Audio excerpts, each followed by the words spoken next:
Hello everyone. I wanted to start the video off by saying I apologize for how scuffed this first episode will be. This is part of a homebrew TTRPG system that, at the time of recording, I had not finished making the basics. Not to mention the fact that I didn't write anything down as far as notes go. Again, I'm sorry, I'm still new to all this. With all that being said, let's begin the episode. Warning. The following podcast is intended for mature audiences. It may contain swearing, vulgarity, drug, and/or alcohol use. It may also have described depictions of violence, horror, gore, and implied sex. Viewer discretion is advised. What a great way to start the recording! What a great way to start this! I probably can't use that. No, it's peak. It's absolute peak. If that's not how it starts, I'm gonna be so sad. Okay. I'll see what I can do. I'll see what I can do. I'll see. I don't know if Caramel Dancing is copyrighted or not. It probably is. I don't know if it is or not. I cannot tell if the music is copyrighted until I play it on the video. You can fuck around and find out. It's Exactly. Right now. Yeah. What is this? What's the song called? I never know what it's called. It's Caramel Dancing. I'll send it in the little chat. Because it's impossible to say. Oh my god. Good. Caramel Dancing. Yeah. While you look that up, I'm gonna try this opening again. Hello, everyone, and welcome to Legends to the first. Yes. Hello, everyone. It is copyrighted. Ah, well, shit.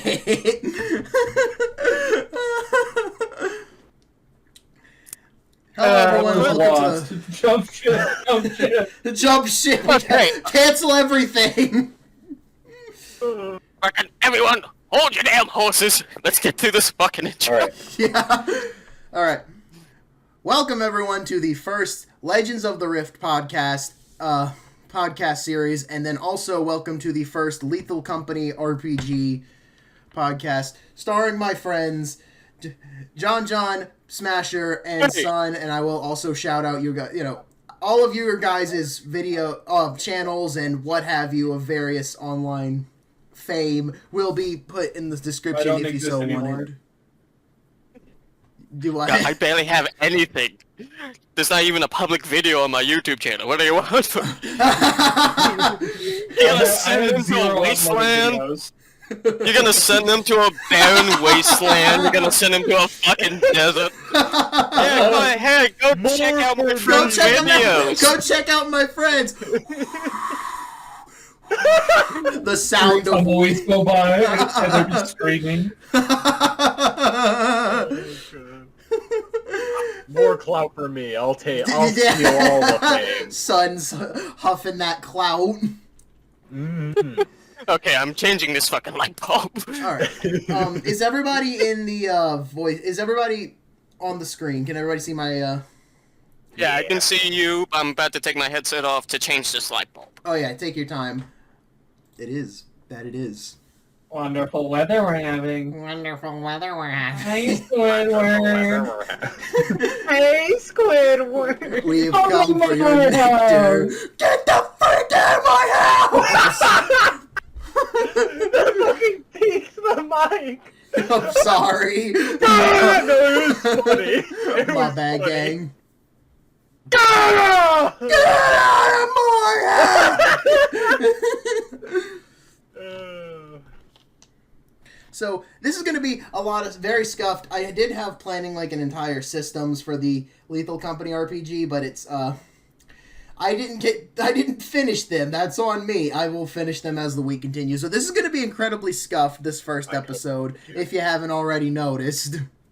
I totally relate. Like, that was basically my first session, of the cobbled together game that I did run for Colton and Lily. So yeah. Yeah. It happens. Filled with wolf girls.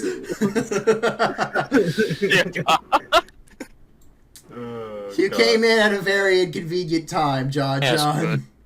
I don't. You wouldn't get it. Yeah, it's wouldn't good. I'll get show my it. face. I don't care. It's okay. Like, you may not need it, but, you know, it's all good. All good in the hood. Yeah, it's fine. The comments can rip on my hairline. You can put a highway on this and put a toll booth in the middle. That would be funny if I screenshot so we can play tic-tac-toe. Yeah, F12. I think I got it. I don't know. Come on. I'm Who's trying gonna to win? figure You'll out be a fan. the freaking the F12 don't work. Oh well, you know you know what? If I end up seeing the recording, I'll do something with it. We'll figure it out. I'm not recording our cameras because I was just discussing them with like camera anxiety is bad for me, but you know. You guys get to see. You guys get to see my beautiful face. The people listening at home do not. The premium It's experience. just a 30-second video of just like this really squeaky marker sound as it slowly draws a tic-tac-toe. No! Oh god, that was loud. Okay, so Oh. let me get some Okay, music and some backgrounds going, and then we will begin. Hold up. I'm looking at your full lookup history here. Take screenshots. Take screenshots. Con 4K. Well, I'm not gonna look up stuff on my YouTube. I use Reddit and Discord for that. No, you'll find all my me looking at furry art on Redddt. Bro, it took 2 whole seconds to make sure you didn't pronounce the P the first word there. Yeah, you saw me. You saw. I was gonna say. Go ahead. Say it. Say it. Say it. I'm It's not... just a word. Say it. I'll say it with you. Porn. Why didn't you say it with me? I didn't think you would actually say it. There you go. I was referencing something. All right.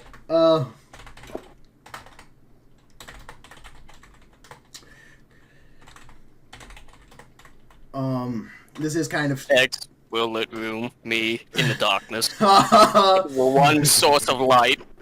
I mean, You got did 2 we wolves expect inside. anything else from you, though? Yeah. No, not really. I don't have really all the kit for this shit. So Yeah. Think Cave Enjoyer. yeah, if you It's his man cave, bro. yeah, if we want to see my face, here we go. I just do that. Get a white screen. There we I gotta go. say, That will the light up beginning of my that face. ambience. The beginning of that ambience played perfectly for like show him my face and then. Oh, actually, this will look. You know what? This will actually work pretty well as just a good screen too. So we'll crank them tunes and we'll have that there. I'm gonna minimize this. Make sure. Yeah. Okay. So if I minimize it, it doesn't. It'll pop up on this screen. All right. So, like I said, I didn't have shit planned, so this is gonna be a little scuffed in the beginning. Why is the volume still on the screen? No, if anything, I am still insanely sorry about my screwing of plans. It's all good. I felt terrible about that last night. Oh, it's all good, man. It's You're good, you're shit good. happens. Shit happens. Wow, there's not. As far as it being ambience, it's not very ambient. Never mind. I stand corrected. There you go. Maybe we'll just crank it up just a little. We'll have that in the background. Just. Okay, so story begins. Our story begins as we zoom in. I'm not too very good at this. you're I'm still new good, to this. you're I'm good. still new. So, but just How now, brown cow? How now, brown cow? what's that? We get to learn together. Exactly. It's like a tongue exercise, I think, for Oh no, talking. brown cow. Huh? I never noticed. I How never knew now, that. brown- There's other ones. I don't know if I just that's like the best one, but I just know kind that of one. I just kind of. Yeah, if it takes me long enough to say something correctly, I just scream as a reset. Yeah. Oh God. Yeah, that's gonna be great for listeners to listen to. Yeah. Just incoherent screaming. Muffled autistic screaming. We just have a super cut at after every podcast, and it's just every time someone screams. Yes. So, we begin our story. Our story begins in the heart of a mansion on one of the various moons. The scene enters on 3 characters. Jonjon and Smasher, would you like to describe your characters to the audience? Going by the works of Lethal Company, I am fully clothed in a Lethal Company suit. You don't really get to see my face or anything. It's just like the full Lethal Company suit. And pretty much, I'll discuss my character when I'm introducing character to the other ones. Gotcha. Okay, well, okay. I guess I should. Okay, let me. Our scene enters with three men in the center of the room. With the center of the 3 men. the three men in the center of the mansion, amongst their pile of scrap, as this is their making their last runs before the ship. Before they all head back to the ship. Now, my character, Connor Williams, is a young Irishman, a young, skinny Irishman of the age of 18. He is very skinny. His face is very heavily freckled, as an Irishman, but and he has. I hadn't really thought of his hair. He's got, messy hair, I suppose, messy brown hair. Fair enough. Okay, so And he's of average size, skinny built character. Jesus, that scared me. Smasher, would you like to describe your character? So while we're in the facility, right, my character, Harrison, as you would know him, or maybe Mr. Brownwell, I don't think he would be very insistent on the last name formalities. As it stands right now, he's in the standard issue company orange suit. Although it's not dirty, because he's very neat and tidy as a person, so it's not dirty, but it's definitely stained with age. It's definitely an older suit. It's definitely seen a lot of wear and tear and a lot of missions. He's got his helmet on. It's kind of the same way, but it does have some nice brand new shiny face glass. It stands out a lot compared, the helmet itself has scratches in it. This nice shiny new piece of face glass. Damn. yeah. Yeah. Connor's suit is oh, sorry. Yeah, my bad, I didn't realize we were talking about the appearance and the name of our characters. Yeah. I thought you were talking about, the whole thing or whatnot, and I was just like, oh, I can't do We don't talk about that. Yeah. But in that case, then, my name is Eddie. Same, average height, full suit, you still can't see in it. If anything, the suit probably looks a little bit old, and some scratches on the uniform, but if anything, it's still mostly fully intact, and you still can't see inside my damn suit. Correct. That would make sense as you and... Hold on, I already forgot his name. That was bad. As you can see, yeah, that would make sense as you and as Eddie and Harrison have been working together for a little while. Their newest member, Connor, who is, still new, had only joining them a month before the current events. And that was also when he turned 18. It was in a month, in the short span of a month, this man had got turned 18, fired, and then sent to work for the company in space. Don't take your helmet off, Connor. Connor, no! Keep the helmet on! Yeah, so he has his suit is it's rather big for him. It's, as this is meant for an adult man, and this is a skinny child. And it sags just a little, but it's rather new. There's not too many scratches. There's, it's new-ish. There's, obviously it's not shining new, but it's one of the newer suits for a newer member. Now, reused. Fresh but reused, exactly. They went down to the company thrift store. So, our scene enters with the three of them at the foot of the stairs in the middle of the mansion. And excuse me. And it is almost time to head back to the ship and head home, as this is your last day before you need to turn in your scrap. But before then, would anyone like to say anything and perhaps take one final look around? Oh no, Jonjon, you're muted. You. Okay, yes, I would like to do a perception check around the area, because what you said there, and also 13 minutes, I go down and get my food. Oh yeah, no worries, we'll be good then. Yeah, give me a perception check. Alright, I pulled up a Google thing, if need be I can stream that. It's okay, we're going off of a trust system. Okay. I'm just using actual dice.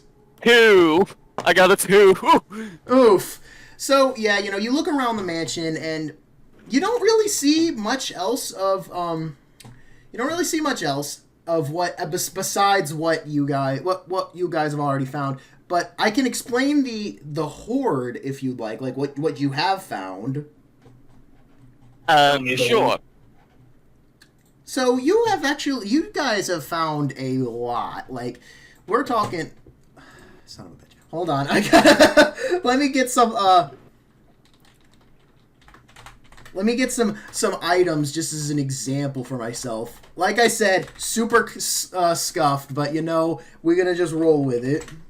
Bro doesn't know all the Lethal Company loot off the top of his head. Just kidding. Pan, egg, trash can lid, magnifying glass. Couldn't be me. We play that game how many times now? We play it a lot, but Well, you see, the problem is it always ends up in a bit of chaos after 5 minutes. Okay, it's about shovel. Yeah, yes, after 10 minutes we usually start hunting each other down. But... yeah. Okay, but y'all actually did find a good lot of stuff. You have, your pile consists of a V-type engine, a sheet metal, a toy robot, plastic fish. I'm just kind of scrolling through the list of stuff and just shouting out random things, and a clock. You have... Yes, the clock. The clock with its tick, tick, tick. Top 5 favorite loot pieces. The clock. The clock. The clock is missing, several numbers on it. I think it is. Don't ask questions. I know, because I was trying to draw it. Well, the thing is with the clock, you only really need 4. You only need, 12, 3, 6, and 9. Yeah, and then, we kind of guesswork after that. Or, you use a digital clock like most people do now. That's the better option, just saying. I ain't trying to learn all this shit. Anyways, so, Smasher, would you like to try and do any sort of one final look around? Any... So I will take a look around. I'm not investigating per se because I'm ready to leave. We have our stuff, the ship timer's counting down. But just one final glance over to make sure we're not being hunted is a very good idea. Right. And Connor's going to do the same thing. As you are all three around the stairs, discussing the possibility of leaving, Connor is just like, all right, lads, I'm going to go make one final check around the place, and maybe I might even go raid the liquor cabinet. So, oh, you got an 18 was my roll. Oh, you got it. Okay, my bad. I forgot about that. You're good. But all right. So yeah, you begin to walk near to the back end of the mansion, where there is a door system, and you see a really, you do start seeing some good, like, you're as you're walking, you begin to investigate and look around, and you do find that there is you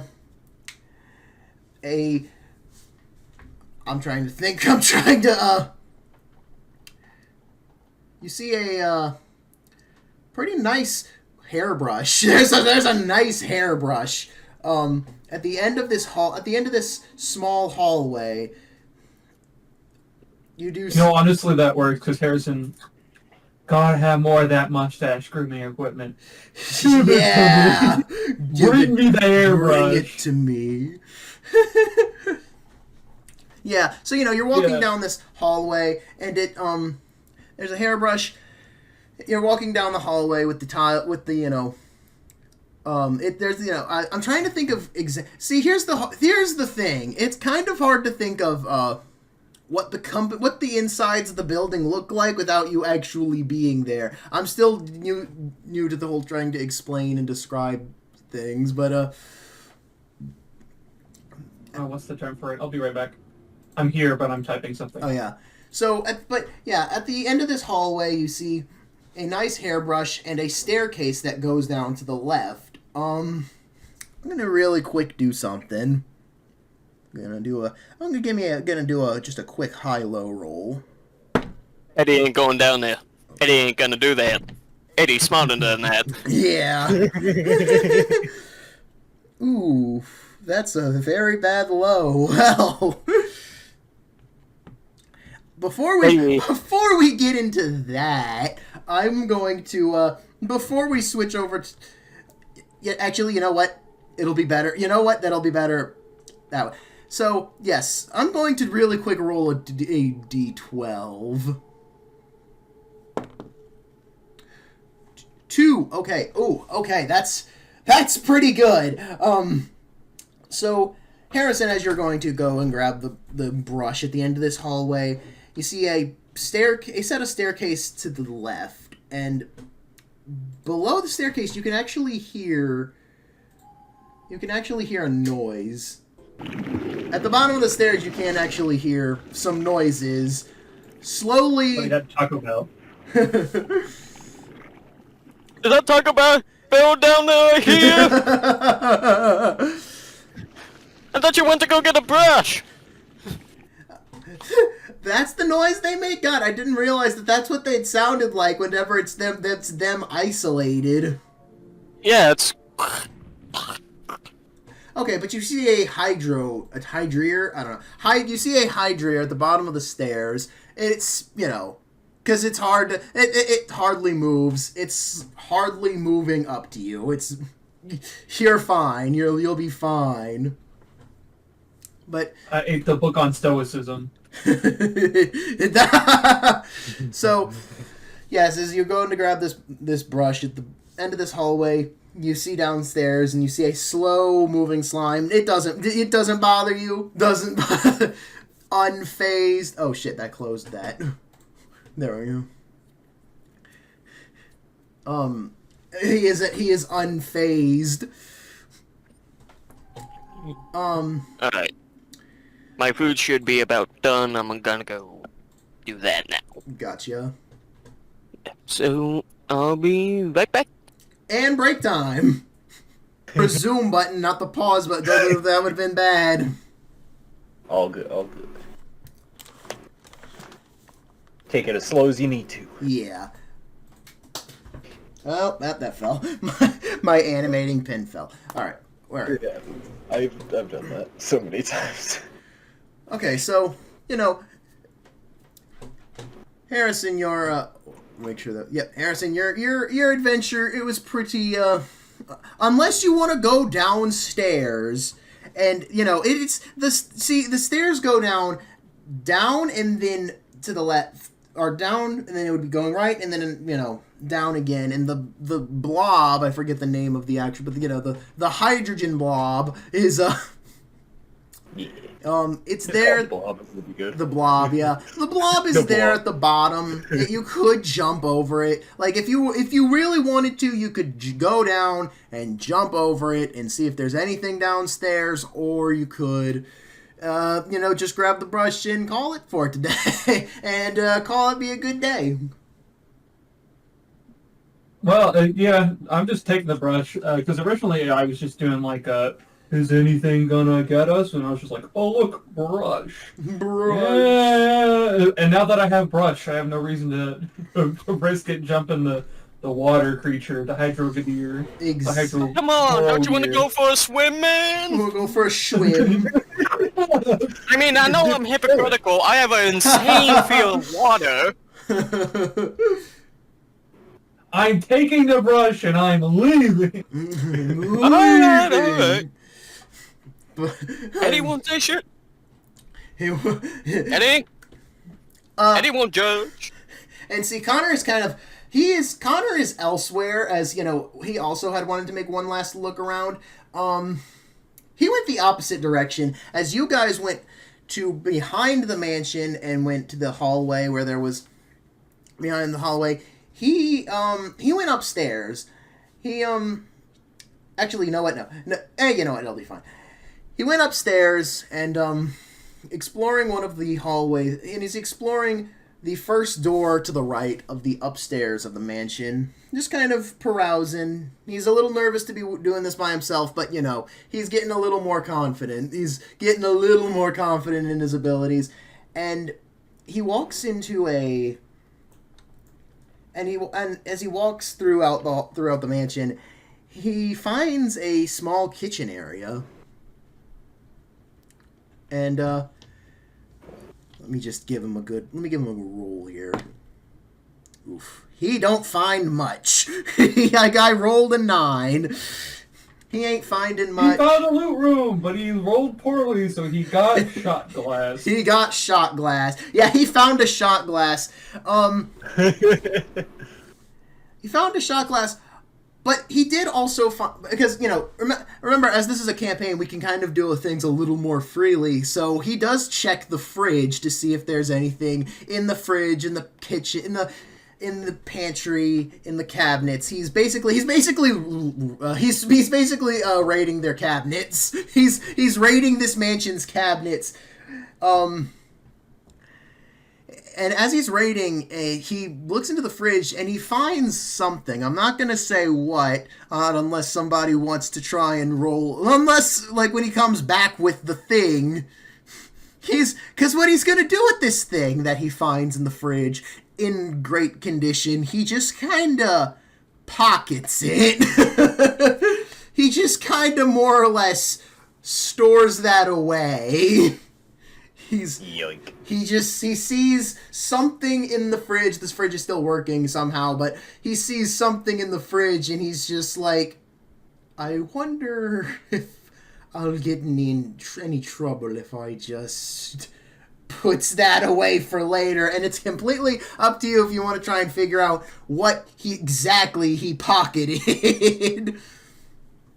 I mean, unless he comes back acting like super shifty, I don't see a reason to like No, in if character and anything, look at what he's doing.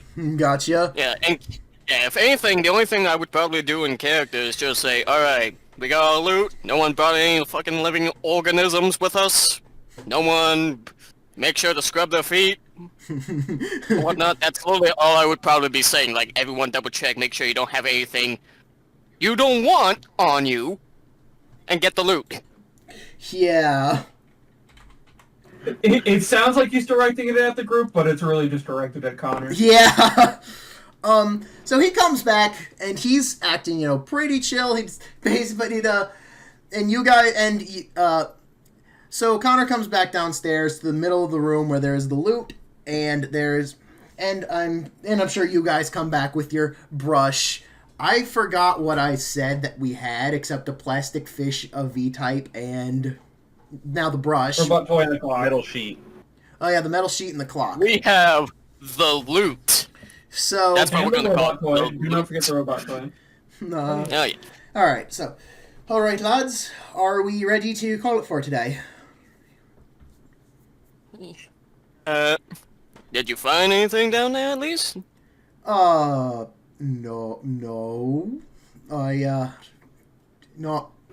Not anything of value, at least. I'm still practicing my Irish accent. It's still. No, it's good. It's good. Thank you. No, Don't you're worry good, you're about good. Not Not anything of value. Oh well. unless you want to do an inspect. If anybody wants to do an inception, an inspection check, you feel free. Go ahead. I would feel like it would be more in character for me to not. Gotcha. Okay, so. Oh yeah, that's right. The weight system. Oof, that's gonna be. I didn't finish writing that down, so we're not gonna worry about that with the first one. But be warned. There is a weight system that will be eventually implemented, where essentially the more you're holding, the less you get Your on tab will be due. the more you're holding, the harder it is to do agility based rolls. But you begin to grab stuff. Everybody begins to grab stuff. If everybody can give, except you, son. Sorry, you're coming soon. You're coming soon. But this was planned. Your character's coming soon. But if everybody can give me a weight roll, basically of how well you guys are carrying stuff. Since that's a strength thing, do I get advantage on that? Yeah, you do. Okay, good. For reasons that will be coming later. Yeah. But let's just, 10. for now, let's just say that Eddie is ripped. Eddie's pretty strong. Eddie's a pretty strong boy. Yeah. And so is Harrison. It's too bad I had an my back moment. You rolled a 6. Yeah. Oh. I rolled a 10 and a 6, so go with the 10. Yeah. Yeah, so when you get advantage, you basically get to roll twice. Did you roll twice for that? And then the... Yep. Alright, so you got a 10. You guys, okay, we're carrying pretty well. Oh my god, Connor got an 18. Fucking go, Irish boy! Go, skinny Irish boy! I don't know how he got that, but, yeah. He's actually... Believe me, I'm the one questioning things the most right now, but, go, Irish boy! Are you saying that in character, or are you just saying that, like... Saying my character is actually questioning things. Just questioning things about himself and whatnot. And that, he gives it... When you say that... He sees Connor picks up all this stuff easily, and I'm just looking at myself feeling inadequate. He just kind of had a bit of a show-off moment. Yeah, you see me in my suit, and you just see my head look down or sad. Harrison is mostly unfazed, perhaps jealous of youth, but Otherwise, if the work's getting done, the work's getting done. Yeah. Harrison, you're damn back acting up. You forgot to take your pain meds. So, you know, but everybody manages to grab stuff, and you begin to head to so everyone begins to head to the exit. I know I literally just asked you all to roll, but would y'all like to roll again for me? A more observing roll. Oh. It's more of an observation roll. I know I got observation. Alright. 13. Oh no. 17. Okay, so, Eddie, it's a little harder for you to see, it's a little harder for you to hear, but it sounds like, as you were all walking to the exit, we walk up the stairs, it's a little harder for you to hear, Eddie, but, Harrison, you can hear thumping. You can hear thumping. That goddamn the Bad timing. You hear some thumping going on. I'm gonna real quick look something up real quick. Those damn upstairs neighbors again. But yeah, you begin to hear some thumping.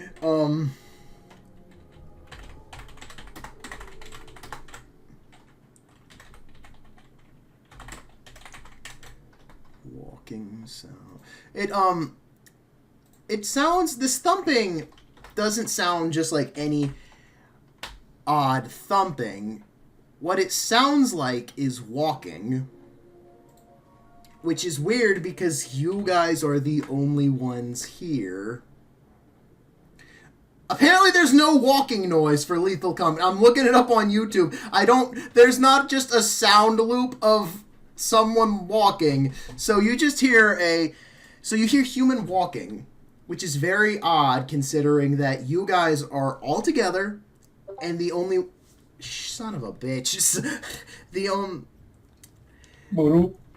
You're all walking together, but you hear walking, but more specifically as we're walking up the stairs, you can hear the walking to the top left corner, and you look to see a masked standing at the top left of the corner of the stairs. The exit door is right at the top of the stairs, but to the left stairwell, you see a masked, peering out, walking out of the left corner of the room, and Connor also doesn't see. He got a 9, but you're the only one that sees that. Okay. Harrison, what are you going? Well, as the grizzled veteran, I'm just gonna tell everybody to run. Get a move on. Don't ask questions. Leave now. Oh shite! All right. Okay. So Isn't he... Go ahead. Go ahead. I was gonna say, isn't it blocking the exit? No, it's like, okay, so we're going up the stairs, and the exit is at the top of the stairs, but you know how when you walk up the mansion, there's like the 2 rows of stairs, one that goes to the left, one goes to the right. Yeah. It's up there on the left, and it's walking towards us. Oh, understandable. Get out here, it's Batman! Now, oh, son of a bitch, in ads. YouTube Premium is ad-free YouTube and video download. The company must procure its revenue somehow. Yeah. So, we're actually going to switch scenes and, switch scenes to the outside. So as everybody, but now that it saw that you were running, it's also running. It sees everybody running, and it's gonna run with you guys. It starts chasing after us and chasing us out into the snow. Oh, what's this? A banana peel in my pocket? You can try and do something to slow it down if you will. Is there any wood or like snow or anything outside. Hold on. I gotta get some ambience going. I think I'm gonna Chekhov's gun this and kiss the hairbrush goodbye and throw it at Oh. Yeah, hold on. I was about to check if there was like a fucking stick. I was gonna chuck it.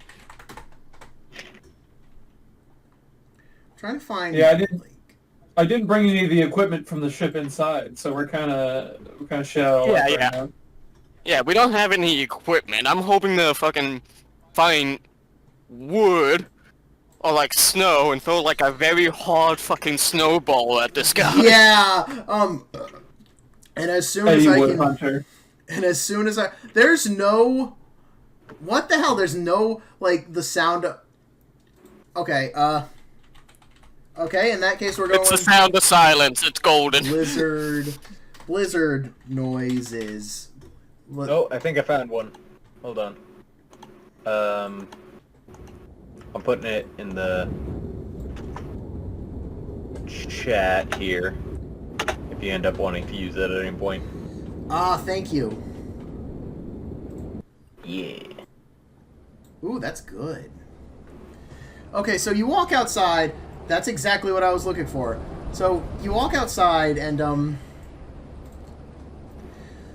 you walk outside and it's chasing you. So while I was trying to search all that up, what did you guys want to do again? You Harrison, you wanted to throw the snowball at him? Or you wanted to throw a hairbrush at him? I wanted to, yeah. Harrison wanted to throw the hairbrush. I want to look for snow or wood nearby to see if I could throw that. Okay, but first, everybody roll for an agility thing, just to see who's running the fastest. Oh. It's a good thing to figure out, actually. I swear, if Harrison goes from having a "oh my bag" to Olympic sprinter, you rolled a 17. Oh my god. Yeah, so Harrison's running pretty fast. Let me see what Connor. Oh dear, Connor. Oh, Connor. Connor got an 11. Oh. I got 13. Okay, so yeah, Connor's way behind. Makes sense. He was carrying a lot of heavy stuff. But so everybody's running, so I got a 9. Yeah, that's right. You want to try and throw the hairbrush at the guy. So you got a 9 for that? I got a 9 for the running roll. Oh, yeah. Okay, so your 17 was for throwing the hairbrush. No, the 17 was the perception a while ago. Oh, that's right. Okay, so 9 for the run. Oh God, Harrison is. Oh shit. Harrison's the one in the back. It's the order in which everybody is running is Eddie is running the fastest, Connor is running the second fastest, and Harrison is in the back.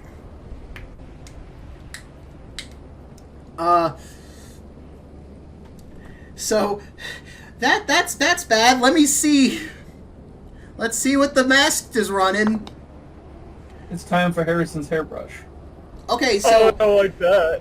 and actually the masked is actually pretty winded because it's yet to actually start running. As you guys are running through the snow, you see the mask just exited the building. It's slow. It's very slow. It's ever so slightly making it its way, but it's still coming, and it is about to start running and start picking up the pace. But so, Harrison, you said you would like to throw your hairbrush at it to make me stop it. Yes, taste Harrison's hairbrush, filth creature. Okay. Abomination of the mansion. All right, give me a roll for that. Let's see how well you do. Hope he gets sliced.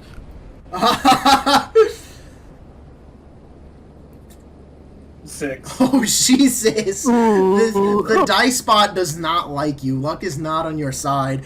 You throw it, but it just tinks right off of his head. It just... Hey, he doesn't appreciate a good hair guarantee. And I throw my snowball now. Yeah, if you want to like look around, maybe find a rock or something, I'll let you do like I'll let you do a combined roll if you want to do like a combined throw and look roll. I'll do the first one for perception.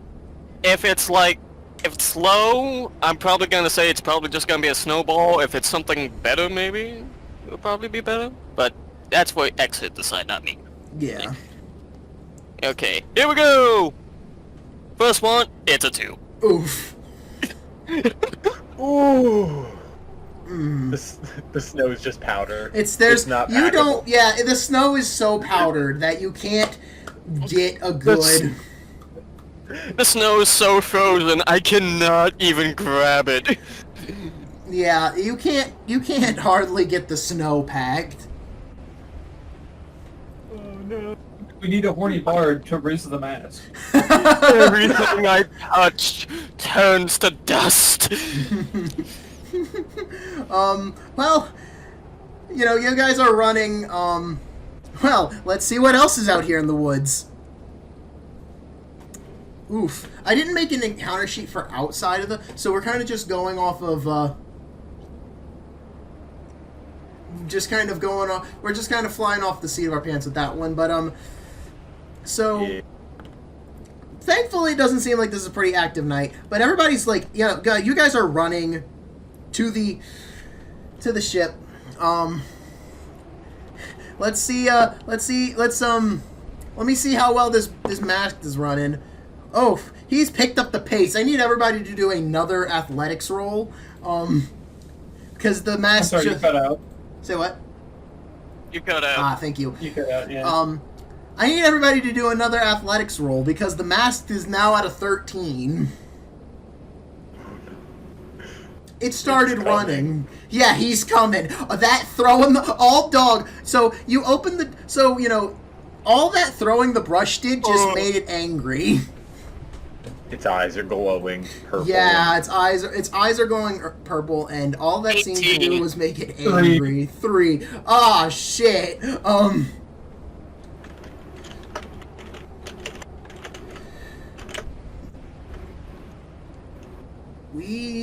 I've forgotten if okay, so, yeah, so, 3. I'll let you re-roll that, Smasher, if you'd like. Oh, I was about to say, right as it's probably getting close to, Harrison, can I, turn around and run back to do a body check on the fucking mask and run away? You're just gonna tackle it and then... Yeah, I'm just gonna fucking shoulder bash it so it lands on the ground and then fucking tell Harrison to run. Yeah, you know what? Yeah, give me a roll. Okay, because I did get an 18 on the agility. Oh, God. Yeah. I'll let you keep that. So you go and you see Harrison's trying to slowing down. His old man bones aren't working too well.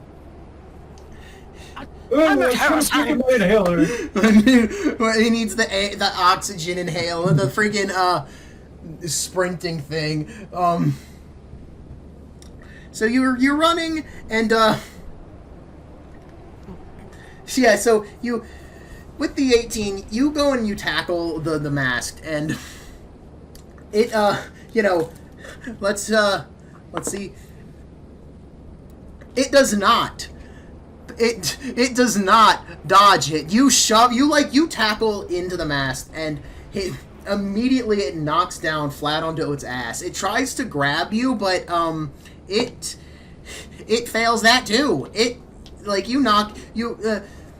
You go. So basically, Eddie, you knock down the mast, and it falls flat on its back, and in the snow. And so with that, you're gonna try and help get Harrison to the ship? Yeah. Fucking come on, Harrison. Let's go before this person has a Looney Tunes episode on ice.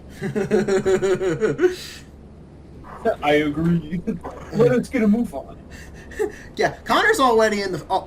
Already, my God. I'm well with the alpha. How now, brown cow? How now? I'll do that later. Where are we going? I shout out to Connor. So, I shout out to Connor. You better not start that ship. We have the loot, you son of a bitch. alright, I won't. So Connor he ends up climbing onto the ship, and he, climbs onto the ship, and he's waiting for you guys at the ship, because he has his hand on the button ready to go, so the two of you begin to run towards the ship, and, the mast is way behind at this point, because you knocked him down, you knocked the mast down, and it can't seem to, it's struggling to get up, but it's very far behind.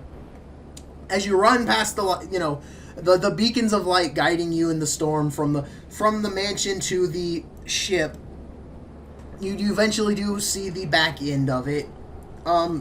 So, everybody runs in. Adrenaline pumping, everybody runs in, and Connor then shuts the ship doors. He's as soon as everybody comes in with a 15, he slams the ship doors shut, and so now everybody safely makes it into the ship. Let me get some ship. Careful with the hardware. Maintenance isn't cheap. For the last time, I keep telling those people, I won't join the Dream fan base. They can keep shoving the mask in my face, I won't put it on. That's freaking funny. So, you make it in with only, let's see here, not 20. Okay, so you didn't lose any besides the hairbrush, you didn't lose any other bit of loot. Alright. Well, lads, I think that was pretty eventful, but we ended up getting a lot of loot from that, huh? My hairbrush! My beautiful hairbrush! Harrison, you don't have hair anyway. Anyway. You take that back. Alright, fine. But anyway, new guy. Just making sure you got all your stuff you need to. You got? Yeah, is everybody alright? Alright. You make sure you don't have any fucking, alien micro thing stuck to you? You know what? Actually, let me get a medicine check going. Oof. He's like, I think I'm alright, yeah. And then as he says that, would anybody like to... you know what, I'll just give you this, guys, this one. He doesn't feel the fact that he's bleeding bad out of his arm. Because apparently, while they all were running, apparently he had ended up scraping himself on a tree branch. I like to imagine as we all get on the ship after we had that quick conversation, he's still bleeding the entire time, and we just haven't noticed Yeah, yet. there's actually a trail of blood from the ship, from the tree branch he cut his arm on, to the ship, there's a trail of blood. Oh god, thank god there's no dogs out tonight, because they would smell that. I don't know how hard it is to get blood out of steel. Not very hard, because it can't get in it. So he doesn't notice it. Does anybody want to point out the fact that his arm's bleeding?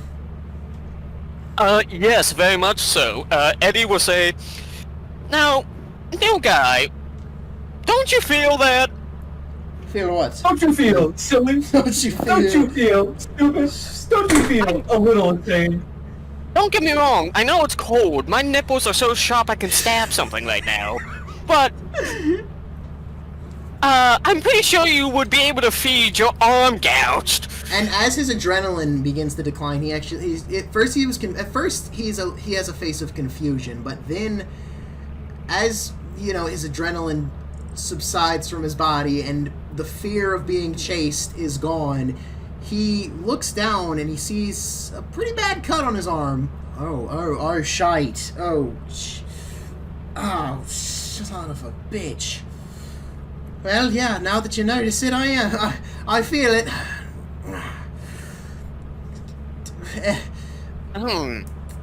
So, would anybody like to do a medicine check? Maybe, see if there is a first aid kit on the ship, but you also know someone that can help. Back when y'all land. Can I do a medicine check to see how dire the wound is? Yes, you can. Okay, 11. You can't. You just know that he's bleeding. He's bleeding all right. Yes, that's a lot of blood. He goes to grab it, and he's kind of holding it with his hand. Oh, hey, I figure I have to use the thing now. Nice. Harrison, would you like to try and see how good it is? How bad it is? I think I'll just give Jonjon an assisted roll, so if I remember correctly, it's basically advantage, or it's plus something, I don't know. Yeah. Oh, well, I'll just suggest that we just pretend it's advantage for now. Yeah, I know, you get an advantage. Because you're helping him, you guys gotta find the medicine, the first aid kit. Okay. Are we counting that 1d10 that I rolled? Or that 10 I rolled there? My natural. I just did that to see if I could fucking do it. Because you got an 11 for your medicine roll and the 10 for this roll, okay, so that's just overall. That's just your medicine roll. That was the You can't tell okay, how. Good. You don't know how to treat that, and you can't tell how bad it is because of the suit. I wasn't complaining about my roll or anything. I was just asking because I did roll in the thing. Oh yeah, no worries. All good. Alright. Well. Harrison, help me find the first aid kit. He's also, We gotta... He's also gonna, not be a bump on the log. He begins to, take his suit off now that y'all are in the ship and y'all are heading back. It should be on the shelf next to the computer. Alright, thank you. Alright, Bleedy. And he's just, he's hurting bad now at this point. Alright. I open up the first aid kit. What's inside? Is it like a gauze or anything? You got some pain meds. You got pain meds, okay. a little bit of bandage, and, you got some pain meds, some bandages, and, I don't know, what else is on first aid kit? Okay. I don't know. As far as, company supplies goes, you get pain meds, and, bandages. There's like Neosporin. I have a first aid kit in my car. Yeah, Neosporin. Yeah, there's a bunch of... I have a med kit in my car, which I keep at all times. So, pretty much, I'm gonna approach Connor and go, now, you probably want to put your suit in your mouth. Because you probably want to bite down while I'm treating this. Oh, alright, then. And he takes, the rubber suit arm and kind of bites. Because he's got his waist out of the suit. So he takes, the suit arm and the suit rubber arm and kind of bites down on it. And so, alright. With that, I'm going to help you with the medicine. If you want to give me another one, I'll let you. If you want to give me another one, I will let you do it again. I'll let you try again if you want to give me another medicine roll. Yeah. I'll do another, since I can now do it in here, r/message 1d10. No, d20. 7. Oof. Okay, Connor's gonna help you. 12. 7, 12. Let me get a calculator. I have a calculator right here. 19. Okay, so, y'all work together. You work together, and, before we had, before the ship really takes off, you guys had healed him up and made sure he was alright. I suppose we should, probably get back to Zex and see if she can do anything, maybe help with make sure it's not infected or worse. Yep. Sorry, man, I'm not. So It's really all the- hard for me with this stuff. It's all under. Anatomy. My anatomy lessons have been long time past. It's all Alright. right. So with that, I'm gonna take a quick. Oh wait. So, with that, you actually do get a intercom from the radio. Captain, you're probably about to start the ship and have us head home, huh? I'm sorry, you cut out a little bit. My bad. Is the captain going? Is Harrison? Are you about to start the ship and they head back to the? Yeah, I was going to say, while all that was taking place, I had already taken my seat in my captain's chair and done my singular job, which is put it into self-autopilot mode. Because you don't need to do much as a captain. With that, I'm going to take a quick break, maybe get my thoughts in order, because I've been flying blind, so... All good. And also I have to pee, so let's take a quick break and we'll be back. No, you are good, you're good.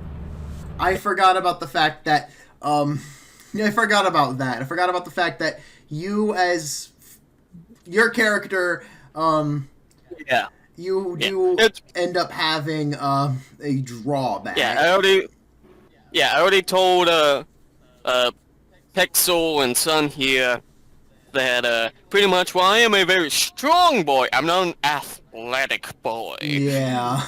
So His son stepped out to use the restroom, by the way. oh, gotcha. Due to the fact that I forgot about that, we're gonna say you did lose one thing because I forgot that was one of your disadvantages, one of your disadvantage rolls. I'll say you guys lost the fish. Not Not the fish! So you lost a total of the hairbrush and the fish, but other than that, My aquarium! You still got the tattered sheet metal, the V-type engine, and I think there was one other thing I had said. Toy robot. That was the other one. Toy robot. We still got a lot. Oh, and the clock. The clock and the, I think that was it, right? Is there tattered metal? The clock, the tattered metal, and the plastic fish, hairbrush, the V-type. and the V. Yeah, so we still got the V-type. We just lost the plastic fish and the hairbrush, but wasn't that bad. And we had a toy robot, too. Yeah. Toy robot. Everything's still here except the everything is still here except the hairbrush and the plastic fish. That was the one thing you guys lost, was the plastic fish. So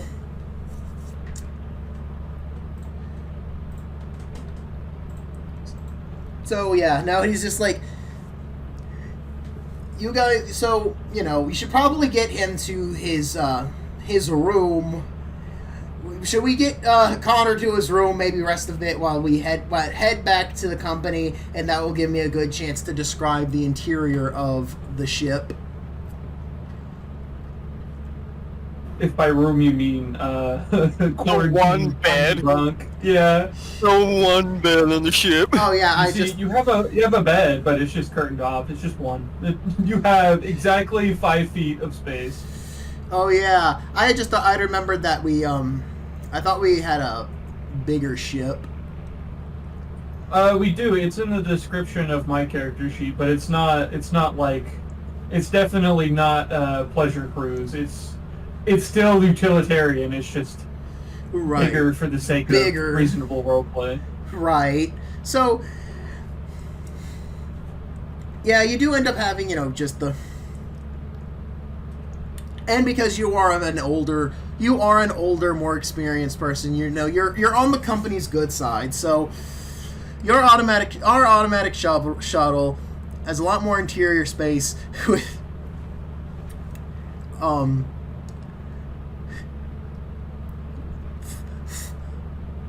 We have 2 beds. We got privacy beds, yeah, with privacy curtains. Essentially, you could just.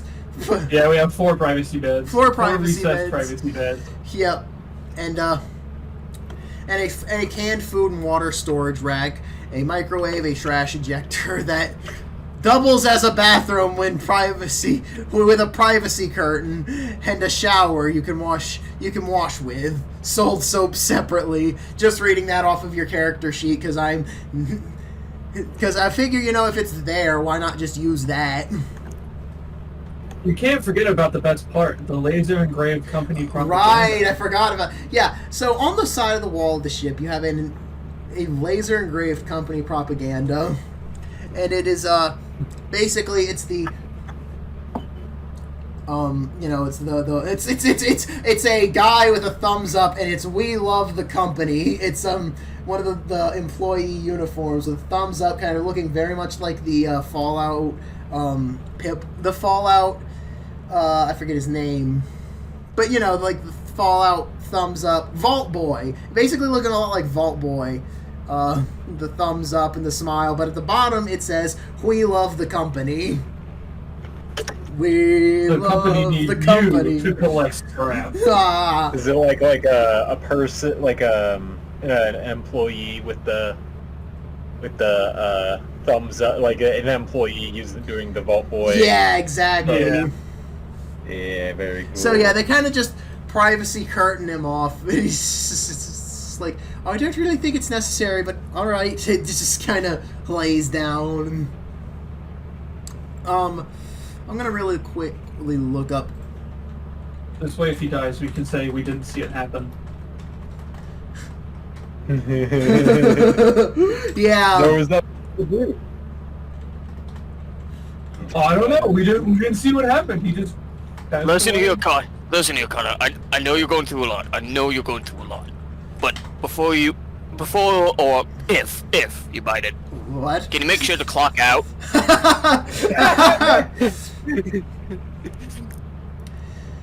Oh, wait, what? Wait. What are you talking about? Win? No. You need to understand. You need to understand, alright? We can't have you taking our overtime pay. Sorry.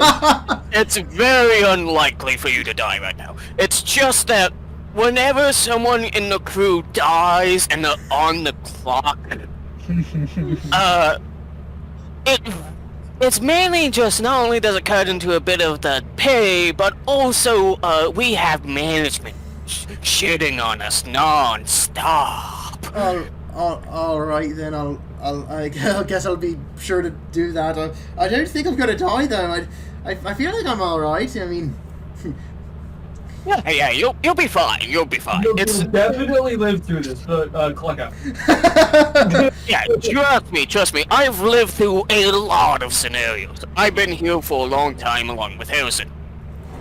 And he I've seen worse. He cracks a smile, makes a little joke. He's just like, "Do I have to put in 2 weeks' notice before I die?" He's kind of, after the pain has finally subsided, he's kind of, he's feeling a little better, but still hurts like hell. But he's just kind of, cracks a little smile. He's like, yeah, he's like, I have to put a 2 weeks' notice in before I die. Yeah. Here's the form. Yes. An actual actually dead serious. Yes, he's trying to make a joke, and we're just dead serious. Like, yes, here's the form. Wait, what? Just put your name here. To be honest though, good luck filling out this form. Even I'm still trying to make sense of it. There's like 5 different languages. Something your soul, something your body will be fed to the creature behind the wall. Don't worry about it. something they'll possess your body, something they take your whole brain, something. Oh, I he's just it's last. You guys are always such jokesters. So. Wait, are you serious? He just, looks down. He looks down as you hand him he looks down as you guys hand him the actual form. He's just like, oh. Believe me. Y'all are serious. Believe me, I wish I wasn't. I've been trying to fill out that form for years. It's in 8 different languages. I'm still can't figure it out. The company never ceases Honestly, to when I amaze die, me. it's not my problem. Come. You see, all of you have to suffer the consequences of my death, but I'll be damned if I suffer the consequences of yours. As that's going on, you get a kind of a more or less a radio transmission from your supervisor, a good friend of actually he's actually a good friend of yours, Harrison, because he is he's a lot older than you. He's the guy that basically taught you stuff, and he's older. Oh, he's dispatch, basically. Yeah, dispatch supervisor. He's kind of in charge of your whole little section, but he's kind of, he is also dispatch. So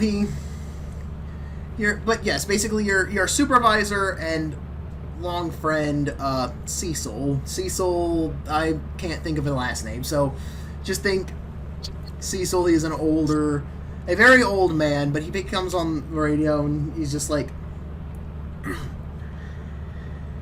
"Good job out there, boys. I see your ship's coming back home." Thank you, Cecil. Please, if you would, give me the weather report of the station. It's my favorite part of our calls. It's always, as usual, it's a very nice storming weather. There's no clouds, no rain, but the water's rather choppy today. As expected. Thank you for your reliability, Cecil. No problem. I meant to tell you the boys earlier, but it's, it is my, retirement party. It is my retirement party this year, today. I'm, hitting big 60 and, ready to head back home, you know what I'm saying? At home, see the wife and kids? Yep. So if you guys... Did you get all your paperwork filled out, Cecil? Yep, the company helped me with it, and How did you figure out the 8 languages? like I said, the company helped me. But I will need to talk with you in private, Harrison. It's something I need to talk with you about before I head back home. Alright, I look forward to it when we land safely. Yep, watch out for... Yep, hope you boys make it home safe, and I'll see you tomorrow. Immediately, the ship just gets impacted by a fucking asteroid. What do you say? Watch out for what? Credits roll. Just have a safe trip. I was gonna say watch out for something specific, but now you guys... Oh shit, where'd it go? But now you have me interested. You have me interested. I'm gonna do a d20 roll. Ooh. 19. Okay. It's pretty uneventful. It's a pretty uneventful, there's not any kind, at least for today, it's going to take you about a day to get back to the company. If you ignore the screams from deep space where sound should not be able to travel, it's pretty uneventful. Yeah, it's pretty uneventful, Connor is, laying in his bed in pain. He's... As everybody else goes to sleep, Connor was unable to sleep because, he's in pain, and we kind of did a sloppy job of trying to fix his arm. So... Listen, alright? I suck at anatomy, okay? It's all good. It's all good. We have someone we're going to see soon. Oh crap, oh god, I completely forgot to add something. God, so Cecil gets back on the line. It's, as the day's winding down, everybody's getting ready for bed. In the middle of the night, 12 While we're a.m. all asleep, the radio crackles and Harrison just wakes up like... The moment the radio turns on, it's like Squidward eyes pop open. Exactly. He's just... See, time works differently here, he doesn't... Cecil doesn't know it's after hours. He's his time is working a little differently because you guys are still trying to get back. You know, time works differently in space. But also it is more Transmission delay. Exactly. It's a transmission delay because you're so far out. No, I like to imagine he sent the first thing. Conversation we had earlier. We'll just ignore that. He sent all of that in advance. Knows you so well, he predicts what you say. So you know he goes okay, but I get to be technical, yeah. You know what? Actually, I'll just keep that for. We'll just keep that for tomorrow morning. Hey, wait, actually, I think I know how to do this. Excited. Maybe he was just so excited about retirement, he forgot to mention whatever it is. Yeah. Maybe it can be like a little ping message in case it's an emergency. Oh, you know what it is? It's an automatic message. It's basically the same. It's not Cecil, but it is still a message from the company.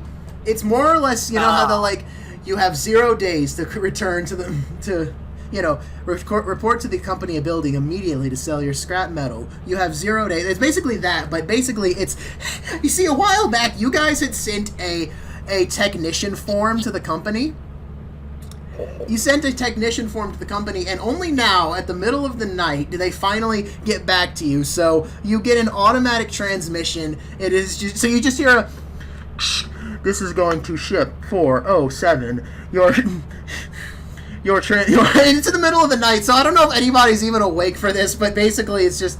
I would be awake. It's awake. really loud. It's blaring, exactly. There are several speakers around the ship. I think I would be awake.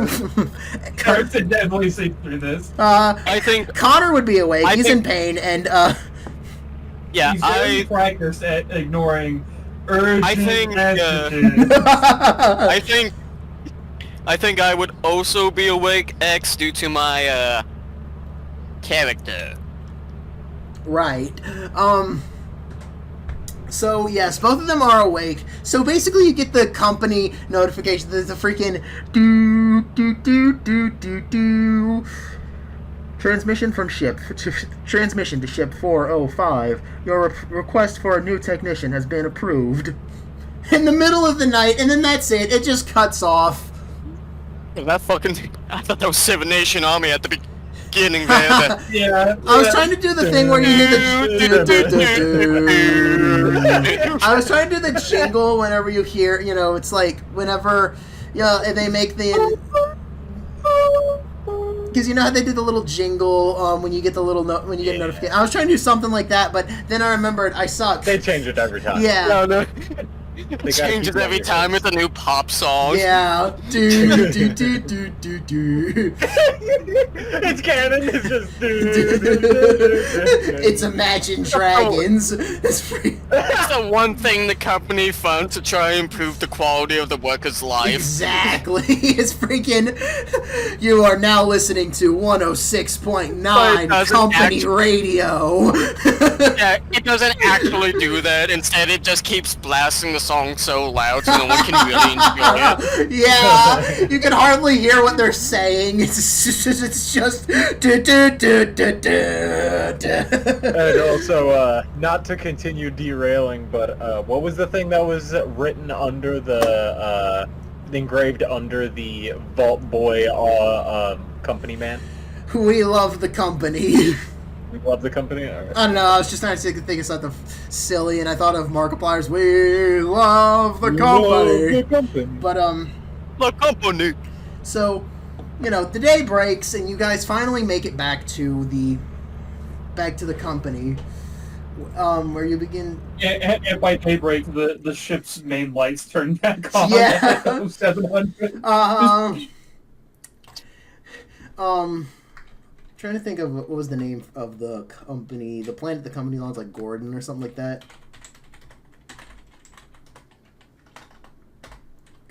It's called the company planet. Yeah. Company building. Company planet ambience. And if I can't find anything, I do have something else.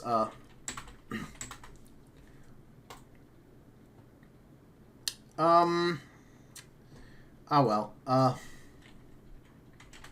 Yeah, the company building resides on Gordian. Stormy. No, choppy water. Yeah, choppy water sounds, because that's one of the biggest things is that, it's a very stormy planet. So Yeah. So day breaks and you enter Gordian, not submerged. No, not. I put choppy, not slow. Goofy ass thing.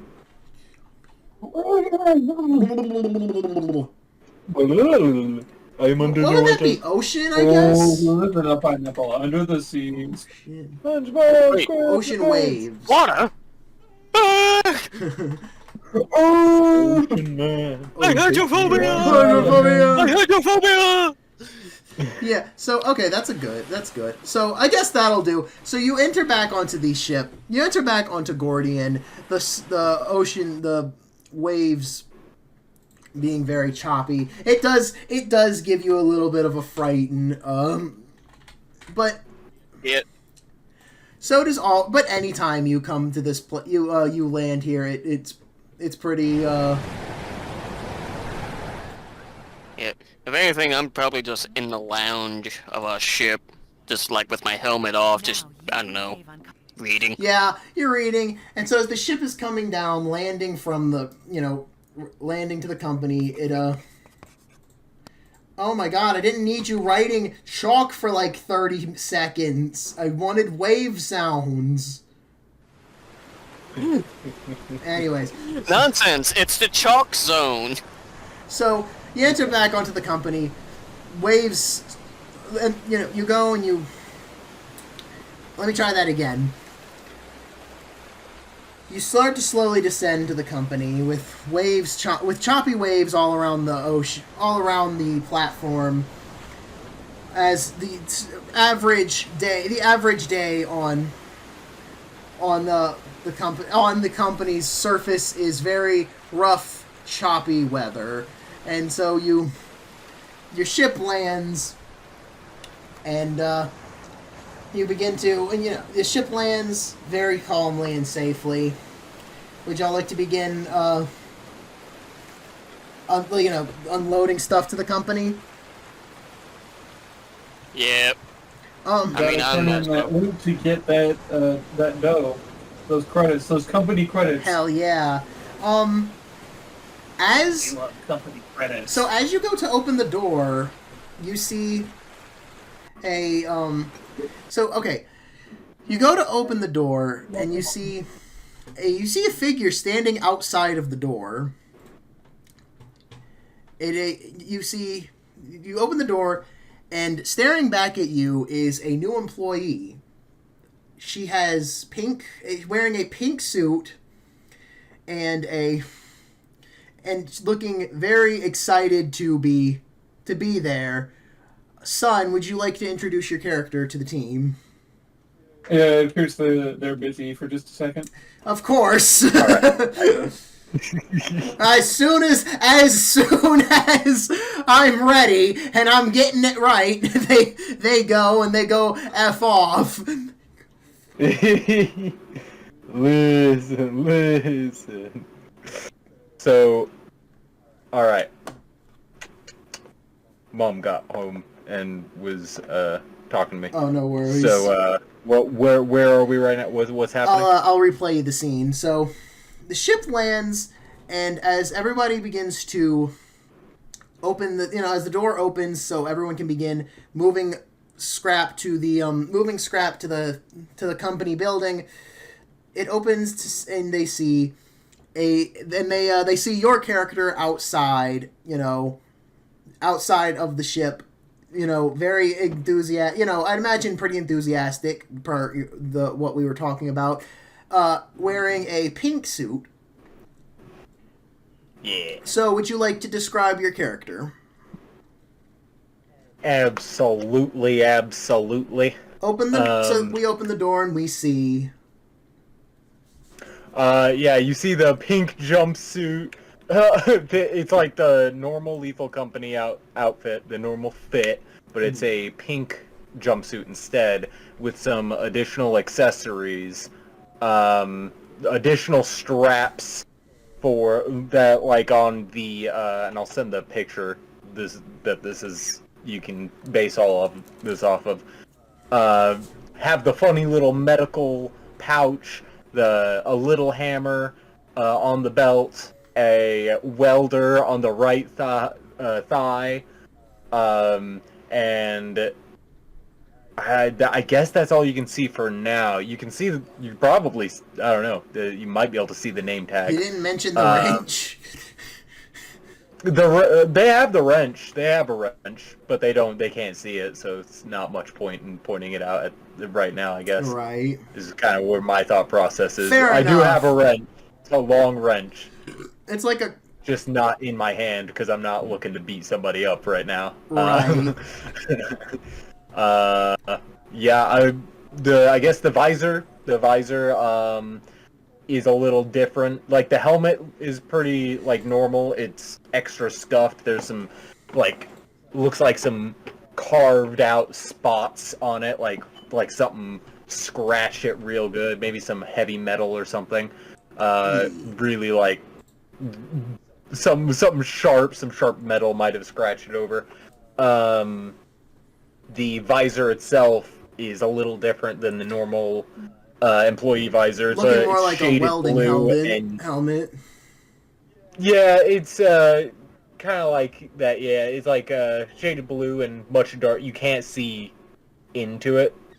Like, and this was something I was actually going to ask. I've been planning to ask for a while now.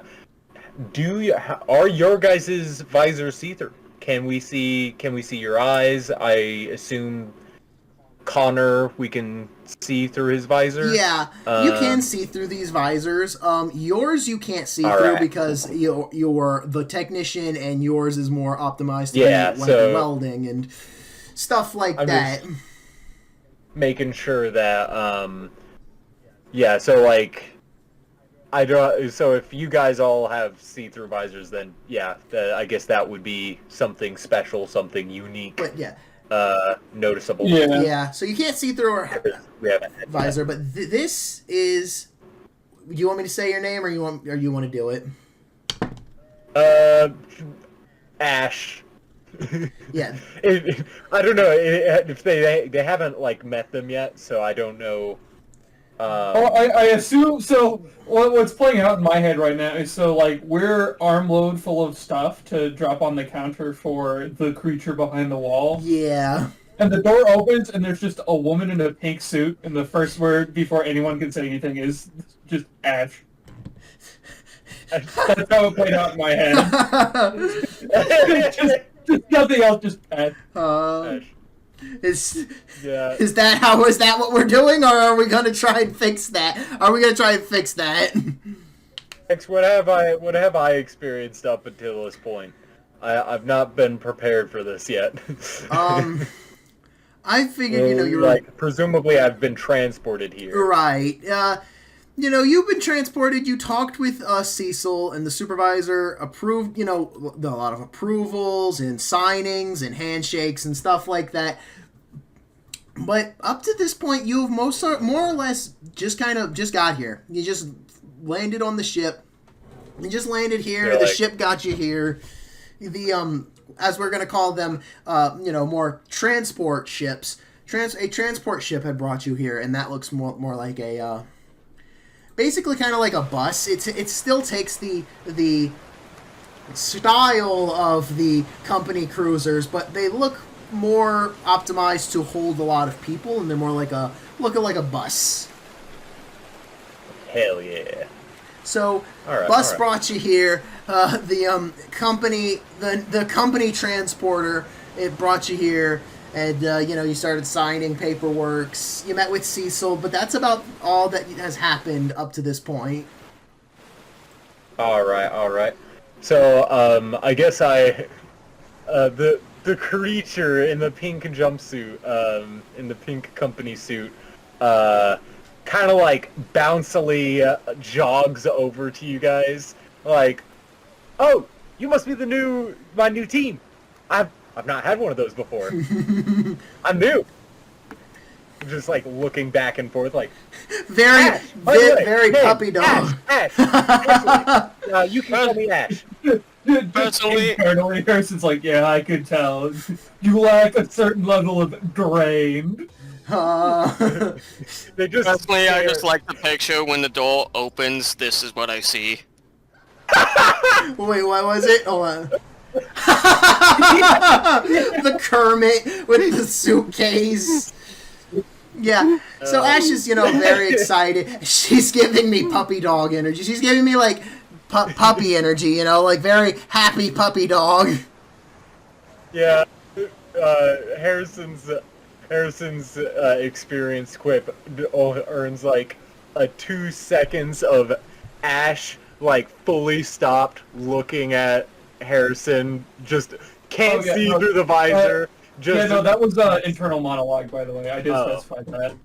Oh, I didn't hear you specify. Yeah, no, it probably, since I'm running push talk right now, it probably got cut out in because it was like the first thing I said, so I just probably mistimed. Okay. Yeah, then maybe just continue to stare at you guys, waiting. Yeah, I'm going to look at this person and say, "You're the new person we're supposed to get?" Yeah! Alright. Alright. Welcome aboard, start carrying stuff, and Harrison just hands you, the clock. And so you see... Be honest with me. Do you know what you signed up for? So you're being asked a question and just handed an object at the same time. But it's you start handing, you hand Ash stuff. Yeah, Harrison starts handing Ash stuff. Connor can't really do much right now. His arm's effed up. But yeah, so, you're kind of just walking and talking, and he will also say hello in a minute, but, I'll let you this bit play out. But just to kind of explain how this happened, he, you were handed stuff by Harrison, and now that you guys are all moving stuff to the company's counter, the company counter, now, that's where this conversation begins. Sorry, just so I felt like I needed to do that because I forgot. But continue. All right. You know what you signed up for. So as God, so much, my brain.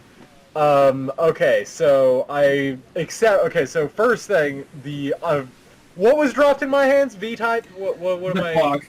Clock, okay. Clock is handed to me. I look down at the clock. Tick, tick, tick, tick.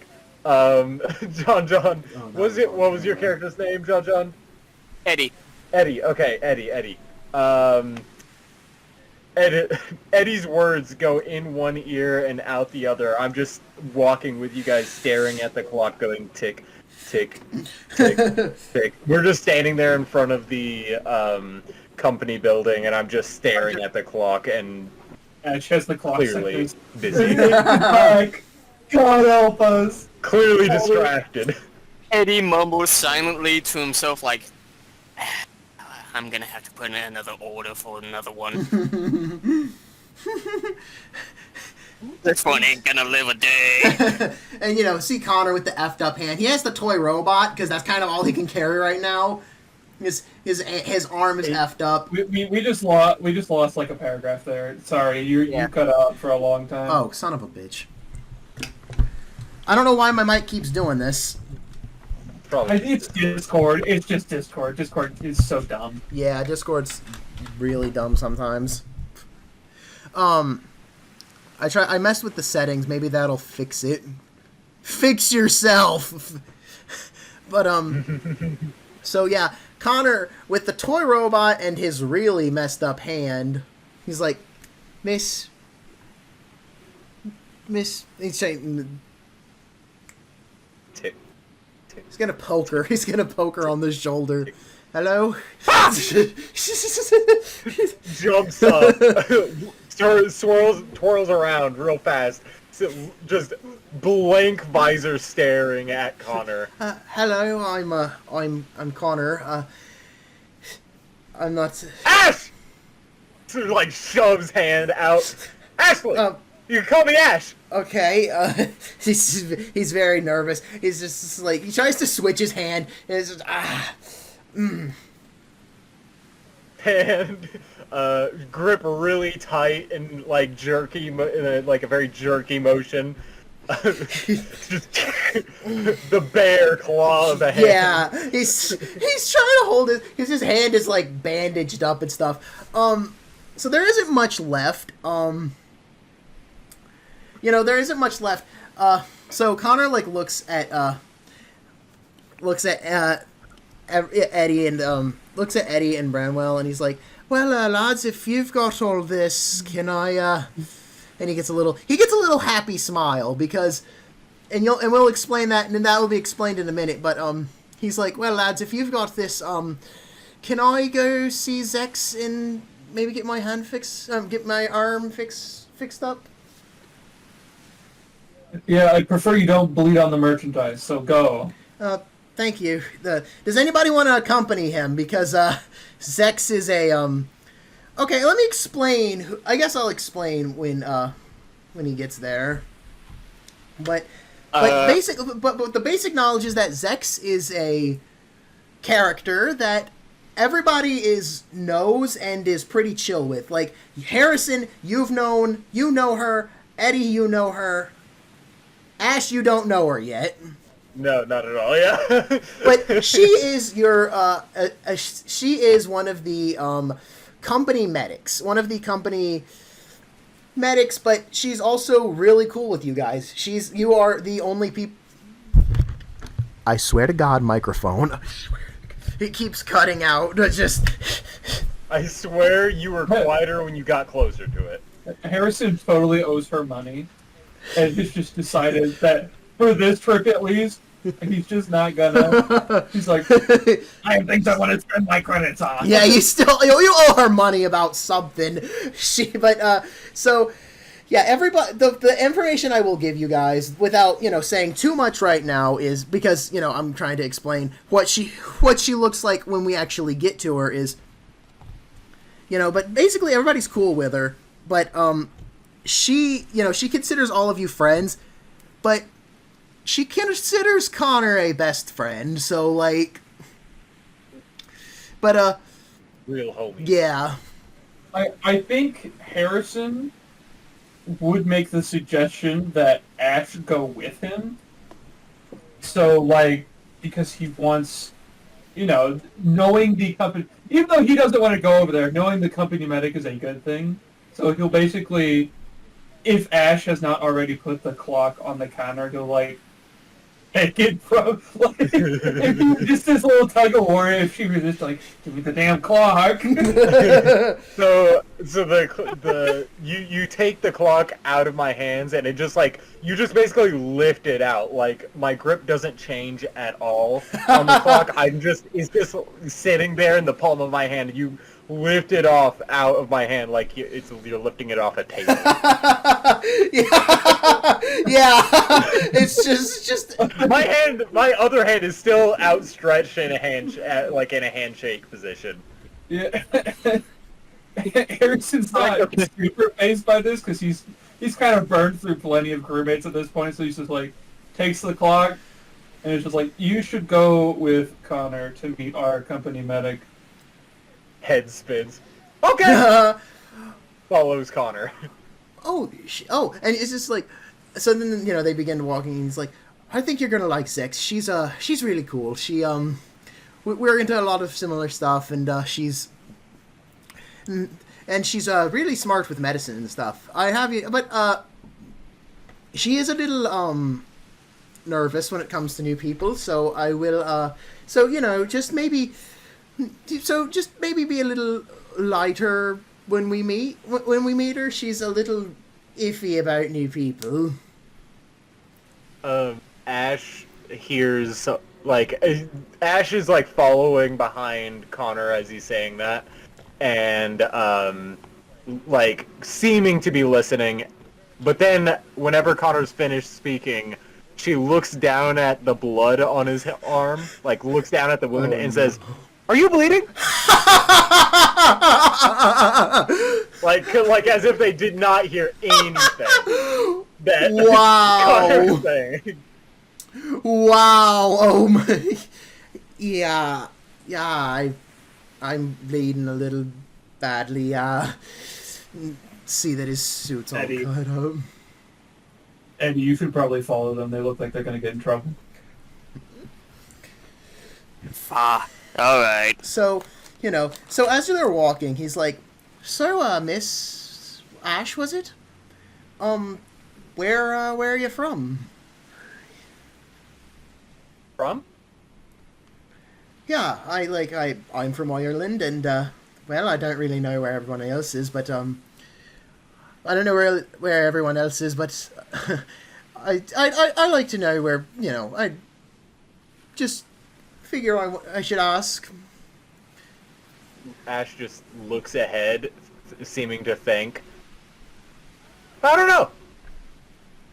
know. I kind of orphan. I don't remember. Ah, okay. You have something. He's kind of like looking at this. Is like, do you? I don't mean to pry, but is it hard for you to remember things at times? Sometimes. I guess it depends how you look at it. I don't know. All right then. Kind of basically getting the impression that she may have short-term memory loss. So you make it to the medical bay. It's this little tent. It's basically like, so you know how there's like containers all over the company building, the company platform. There's like shipping containers.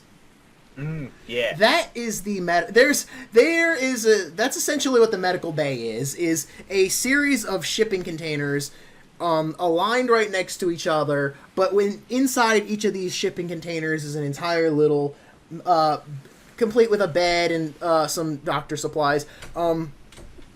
They really were cheap with the making of stuff, because they kind of had to use all their materials to make the giant box that conceals the company creature, the creature behind the walls.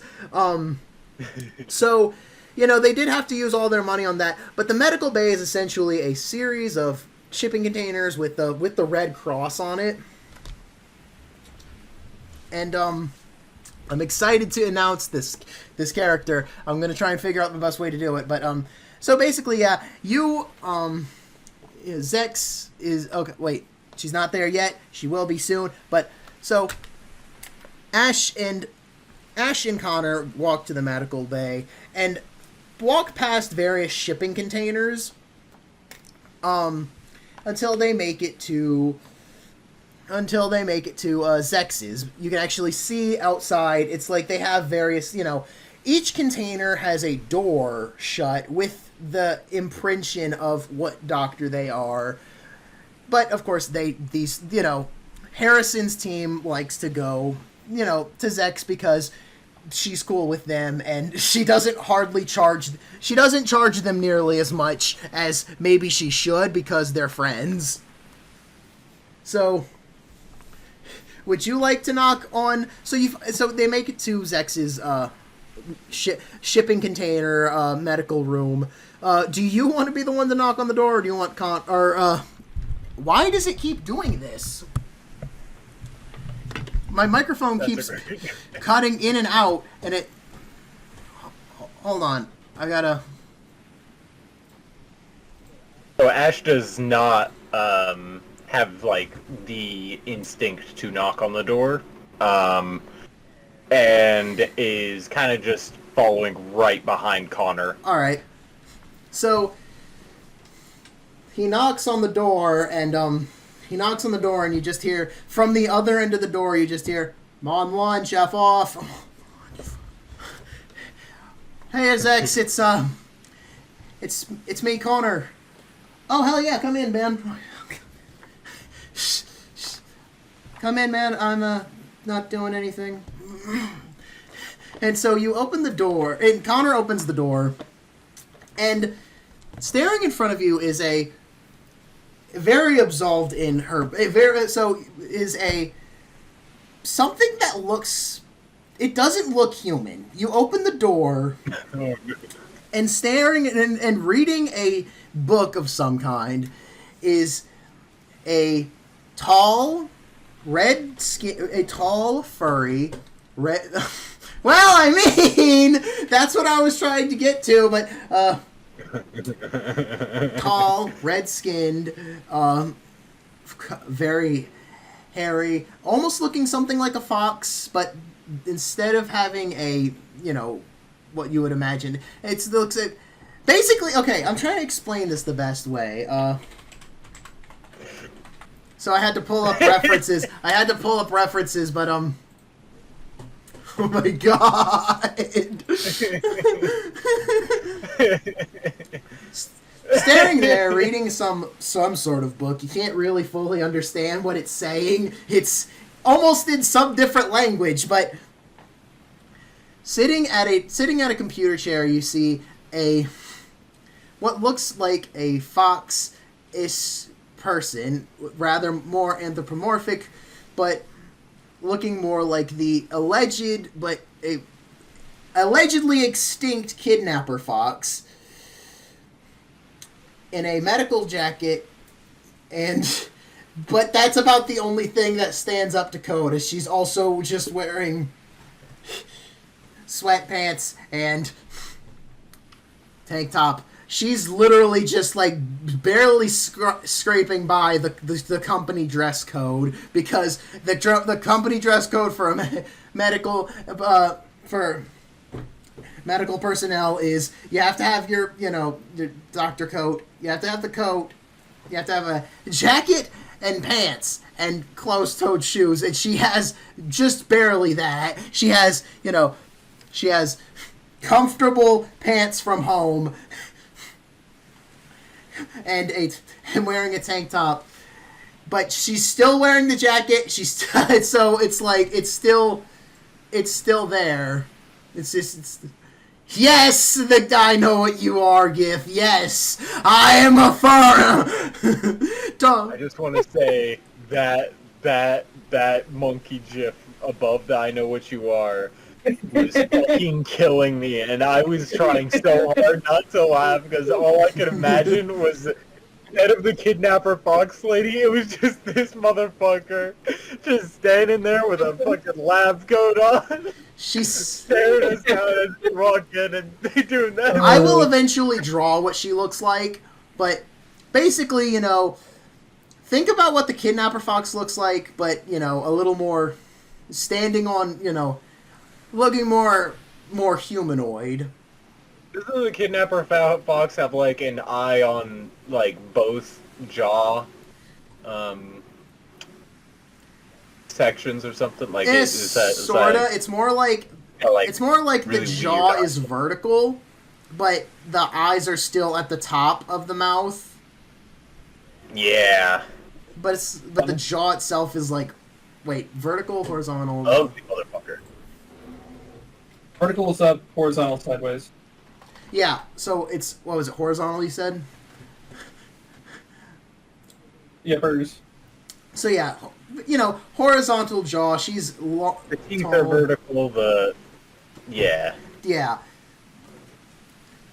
And, depends how you look at it. Yeah, but, so she's, tall, lean, and very invested in what's in some book. She's reading some sort of book. And she's just, what's up, guys? What are you? And so she immediately looks up, because that's a new voice, and she's just, what are you? Who the hell are you? I don't know. Do you know? So Connor's just like, sorry, Vex. Sorry, Zex. That's our newest member. She's just, Okay. Ash like juts out her hand into a handshake towards the book and is like, Ashley, but you can call me Ash. You're pretty vibrant. She's very sassy.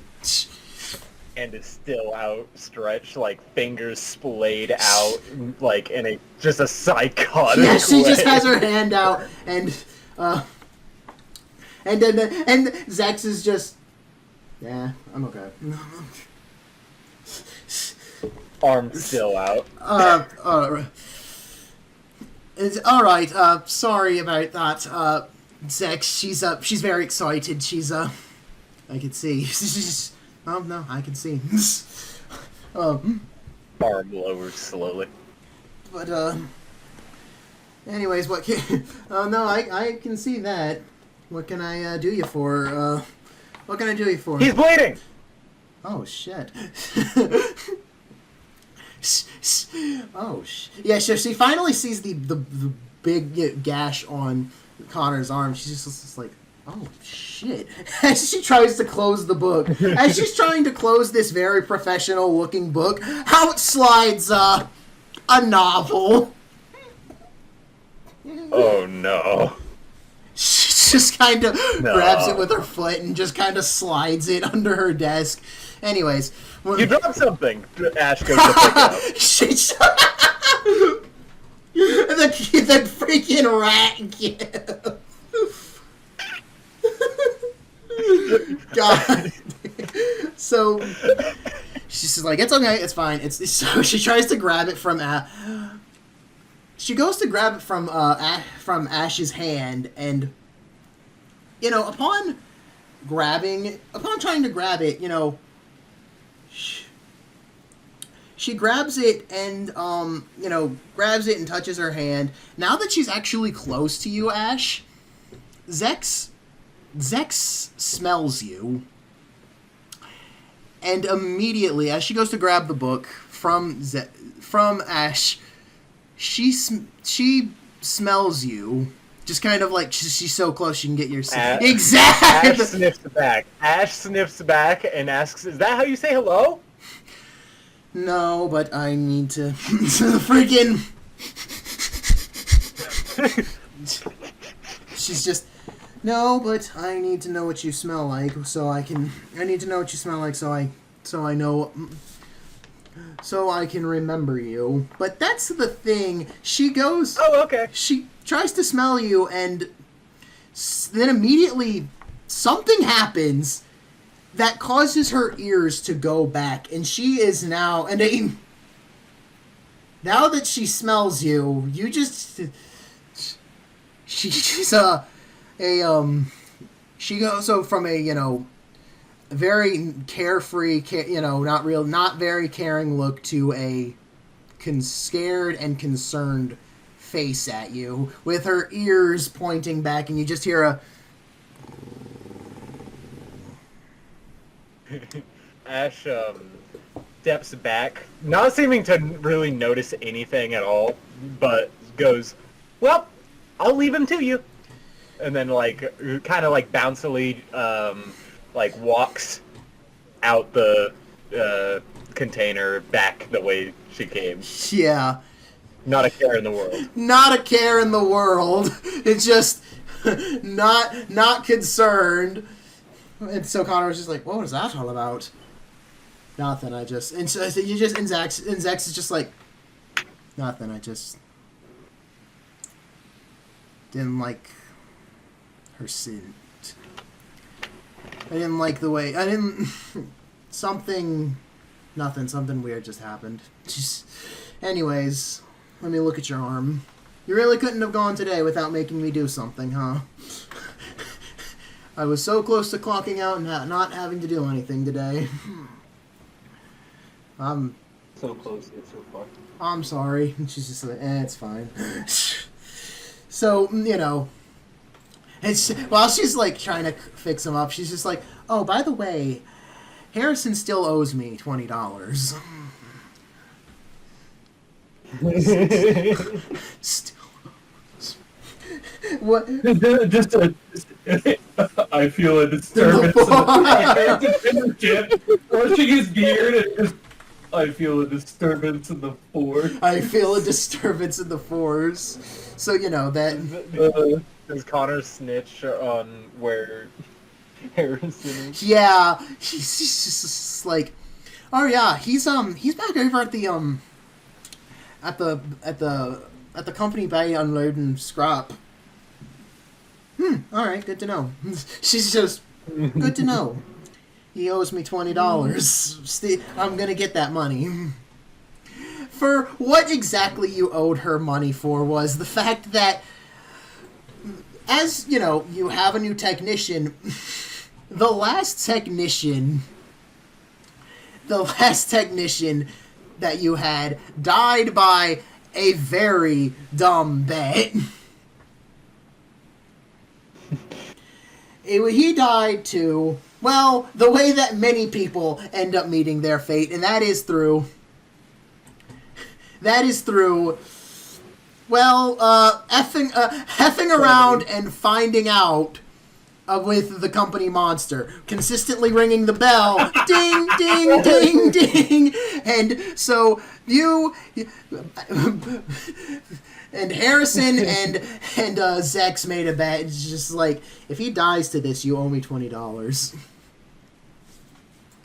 And my bet was on gravity kills him first. Yeah, he doesn't even die. And this isn't a flashback, but essentially the way he died was that he didn't get eaten by the company. He got backhanded by the tentacle and flew off into the ocean. And he sank. He took my best pair of boots to the ocean floor with him. Yeah. That was his first day. Yep, it was his first day, and he just got watch your tone, motherfucker. It was his first day, and he's been having that tab for so many years. So Just keeps running away. So yeah, Zex, you still owe Zex $20, but that is, you know, they talk and she stitches him up. While all of that's going on, we pan back to Harrison and Eddie. First Eddie, who kind of just more or less snuck and followed them, but you know, you unfortunately, yeah, that's exactly what it looked like. Son, you just put the we love the company. That's what you were doing. Getting up to shenanigans. I had a long little wait, so Gotcha. But yeah, so that was, you know, so Eddie, you followed them. Not too much came of it. So, you know, following them was pretty uneventful, but you know, you see Ash bouncing her way back, just bouncing her way back to Harrison and you. So, are you gonna follow her, or are you gonna keep snooping around? I'm going to keep tabs on the doctor because of the growl.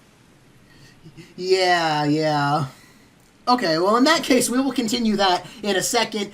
We see Ash. We will continue all of that and whatever the hell that growling that Zex did at Ash was. But for now, we see Ash bouncing her way back to Harrison, who's, you know, finishing up with the unloading process. boing, boing, boing. And then you see, you know, they're almost done. They maybe got like one last thing of loot. Yeah, I put like the last thing on the counter, and I just reach out and just Ding, ding, ding. Very hesitantly. Ash Very runs up. hesitantly ding after the fucking bitch slap from the tentacle. Well, all of that was from like a flashback sequence. It was a flashback to what happened to the first technician, and it was ding, ding, ding, ding, ding. Ash like runs up. 30 years ago. I still owe money from 30 years ago. Maybe not 30 years ago. Zex is only 23. Yeah, so maybe... No, you can have a 3-year-old baby doctor. Oh, 3. I thought you said 30. I'm sorry. I thought you said 30. No, I said 3. He said 3, I said 30 years. Oh. So, no, 3 years makes sense. Yeah. I've just been dodging the doctor for 3 years. Oh, she's gonna kick your ass, dude. Ash runs up to the bell whenever she sees Harrison ringing it, and decides to join in and goes ding. You both hear. The first bell alerted the company. The second bell upset it, and you just hear. If you value keeping your skin inside of your suit, we should probably take a few steps. Ash proceeds to take a few steps. Let me roll here. Seemingly very suddenly aware of the situation. Hi, let me give me in a way they have not seen Ash before. Let's get a high roll. Let's get a high-low roll going here. Yeah, that was for the best. That was for the best. You guys step back, and immediately the company just spews out its tentacles, trying to grab whoever the hell did that. Oh my. We appear to have made Still very angry. Here's the thing. As far as how I'm dealing with the company and how it, and what happens with the company and how it, and how exactly the creature gets upset is basically I'm going to roll a d20. On a high roll, you're safe. On a low roll, you're not. Every time you ring the bell, I'm over here rolling. I'm rolling my 20.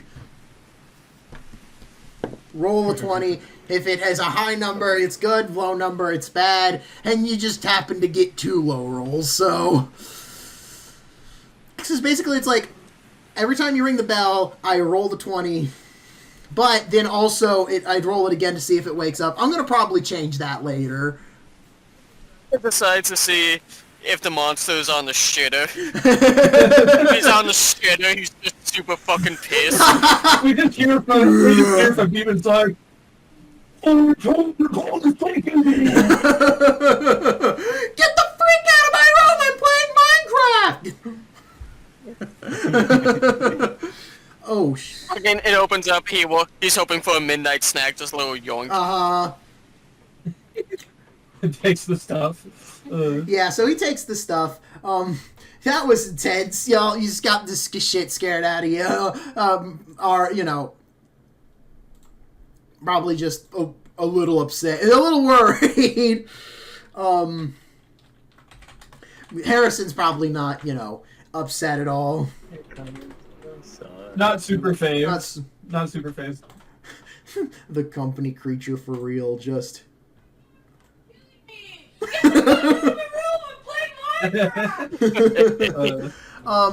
Oh shit, 2 hours. We're gonna take a quick break so I can gather my thoughts, and also so I can let my PC catch up to the 2 hours of recording I just got done. Alright, quick break. The Schlurper. Jesus, how many chapters? I don't know if you can see my camera right now, guys, but I'm just doing the freaking. Oh my god.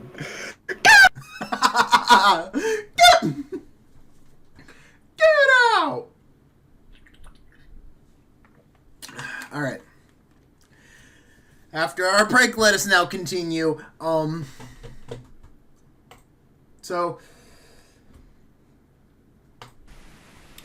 wrapping up where we had previously left off, you two are there. Do not forget, Harrison, that Cecil had wanted to see you once you guys came back.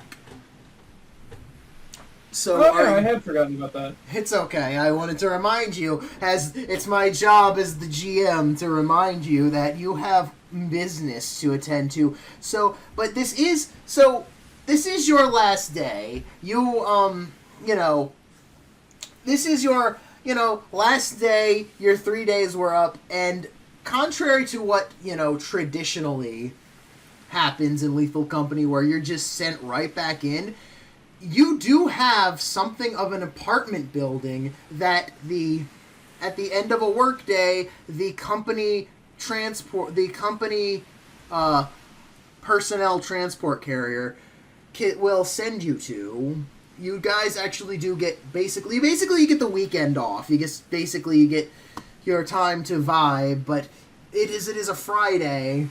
You do get the weekends off. And it is your last day. You have no more work to be done. So if you just you can send Ash to, basically what are you going to tell Ash so you can go in private see Cecil? Ash is doing like the little dance from Lethal Company. Yeah. I'm gonna. I can't think of a more intelligent way to word this right now, so I'm just gonna say I'm gonna roll like an insight check to see how well Ash will just follow a random direction without it needing much instruction, like extra justification. Okay. Yeah. Okay. Give me contested. Get you and Ash. Give me a contested roll. Who's smarter than who?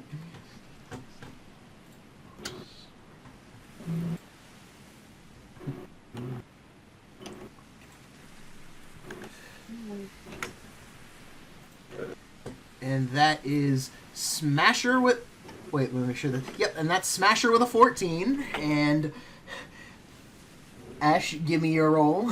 I have no idea how this thing works. Christ. Just type /R, and then from all the things that show up, just click roll, and then, yeah. There. Oh, so... Yeah, you're definitely smarter than her, and she's not. She's very bouncy and naive. So you give her a command, and she's very eager to follow it, regardless of what it'll be. Yeah, I could have told you that without the roll, though. For real. Yeah, no, I was just rolling if Harrison had enough insight to understand that he can just tell Ash to go away without having extra explanation. Oh yeah, with the 14, you did that. You did that easily. Yeah, so Ashley, if you would be so kind as to go babysit the ship while I run an errand. Sure. Sure. She's just okay. There's a little like thumbs up, just like the thumbs up engraving, and then like goes back to dancing, staring straight ahead past Harrison. The Patrick Star with a board on his head nailed to him. That's how I imagine Ashley. Alright, well, I'll leave you to it, and Harrison just turns and starts going to visit. So, unlike the medical bay that was, shipping containers because they blew all of their money on the building to keep the creature in the company, as a supervisor, excuse me, that was... I didn't mean to do that. Editor, cut that out. Editor, cut that out. Editor, remove his balls. Editor, remove this man's balls. Editor, make sure this man never stands up again. Always clip that. Google, cut off his balls. I probably shouldn't be joking like that because I got my my Google Home thing. It is just, it's the Google Home spying on me.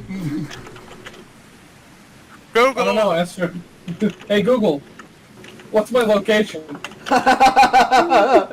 Joke's on you, Hey. my Google can't hear you. Hey, Google, dox me. Google docs me. Hey Google, what's my shipping address? Hey, Google, what's the last 4 digits on my debit card? Joke's Google, on where's you, the I nearest can... McDonald's? Joke's That's what I on was you, saying. I have no money in my credit card. Hey, Google, what's my social security number? Hey, Google, create a credit card in X's name for me, thanks.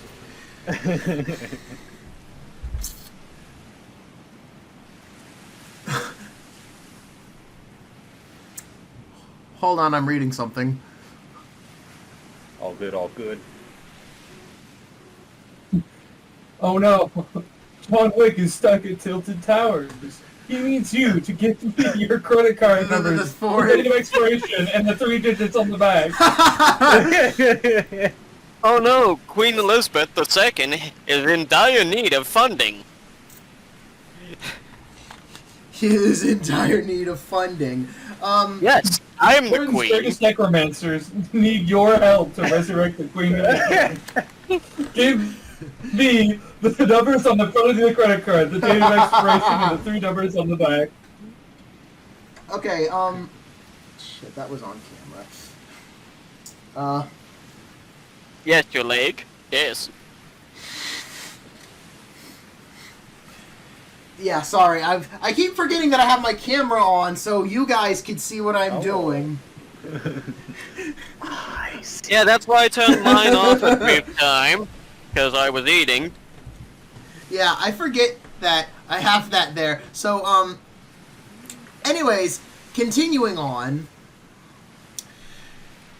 You have, so, Harrison, you walk over, and so, like I said, unlike the medical bay that has all of the various,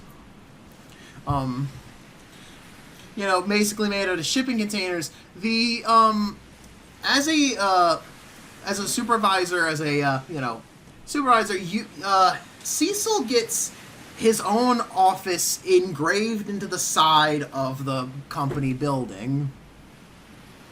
And it is it's a pretty nice, spacious office, but it's kind of like you have one corner, and then you walk to the side of the building. You have the company building, and then to the left of it, there is, a wall, but all of these walls have carved out, made of the same material, offices for various supervisors and higher important people. This is both a reward and a threat. They get to be close to the company building, but also there's a little vent in the back of the room. Yeah, exactly. If you didn't do a good job, guess who gets to meet with the creature? Don't say anything wrong. Yeah. So and Cecil's is one of the closest ones, so you don't have to walk too far. And so, sadly, you did miss the retirement party. By the time you all had got in, the retirement party had already happened. No, Cecil retired. No, he's still there, but this is kind of like his last day, as you walk in and you see his office is very barren, and he's beginning to pack up before getting the next bus off of the planet. But you see his office is very bare, very empty. There's not as many posters and calendars and various things on the wall. It is a very blank, almost depressing room. And it, as it should be, considering, all things considered, he's about to be leaving. But you see him there at his office, kind of doing the last bit of packing up. And so, he doesn't see you, so you want to make maybe some noise to have him know that you're there. I'm going to do a cinematic for this. Cecil, Ah! did you save any cake for me, Cecil? Oh, wait, what'd you say? I didn't hear that one. Did you save any cake for me, Cecil? Oh, yeah, he's like, Of course I did, my boy. And he goes to the mini fridge, kind of one of the last few things that he has yet to pack, because he did buy this mini fridge and he put it in there. So he's just gonna kind of have to unplug it or give it to someone. He's doesn't know if he's gonna end up leaving it or just give it to someone. That's up for a maybe, but he's I did, my boy. And he goes to the mini fridge and he opens it up, and in there is actually a pretty big slice of cake. It's a vanilla cake with chocolate icing, and it's supposed to be like, happy retirement, but it's just, happy retirement, Cecil, and it's just, but because of it being, it's just hap. Nice. I got the first corner of the cake. Hell yeah. The best.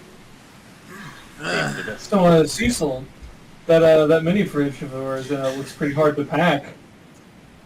Yeah, that it is. I might be keeping it. I might be leaving it here, or sell it to the company. Might get a little more money before I leave this damn place. Or I could pay you its company credits value, and you could give it to me. You want this old thing? Yes. Well, all right then. I was already gonna leave you something special, but I'll F it. I trust you, and we've been together for a pretty long time, so you can have it. Yes. You have gained mini fridge. You have the cake is a lie. Oh my god! I just saw the GIF you sent, Jonjon. The cake is a lie. Yeah, I sent that one. I was also thinking to myself, like, the moment he takes the mini fridge and leaves, let's see the company monster tentacles slipping out, like, out of the vent, like, that fridge was for me! That fridge was for me! It was for company money! They're coming out to retire our boy. The vent is just like just dripping with some kind of mucus.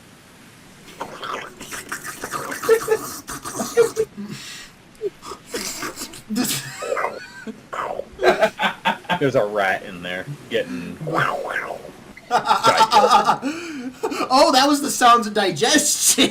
I mean, it probably didn't start that way. Gotta learn somehow. Primitive little beast. Yeah. But A tentacle in the rat's vent.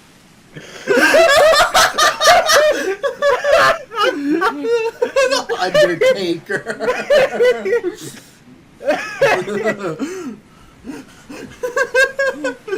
Oh god. But so yeah, I'm trying to remember where I was now, but yeah, so he hands you, he's just kind of talking. We've been through a lot, huh? It's finally time. Been a long few decades. Yep. It's finally time to hang it all up. For you, at least. Yep.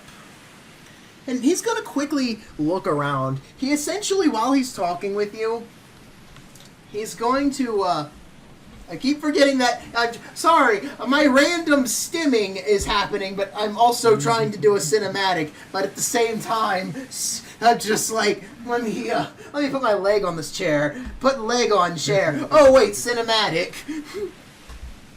But he's just like, he has, some alcohol. He basically has 2 beers. They're called company beers. They're just like, because at this point the company owns most things. So, but he has in his fridge is 2 beers, and he hands you one, and he takes one, and they just Perfectly 2 beers. Yeah, but he's just But at the same time, you also see that he's looking around. He's kind of looking out of his window, making sure that nobody's around for what comes next.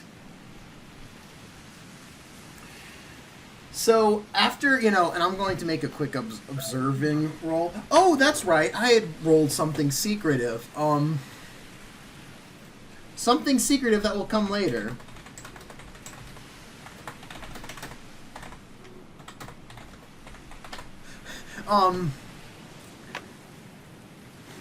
So I'm going to make a quick observation roll, see what we get. It doesn't seem like there's anyone, around. But, so basically, whilst,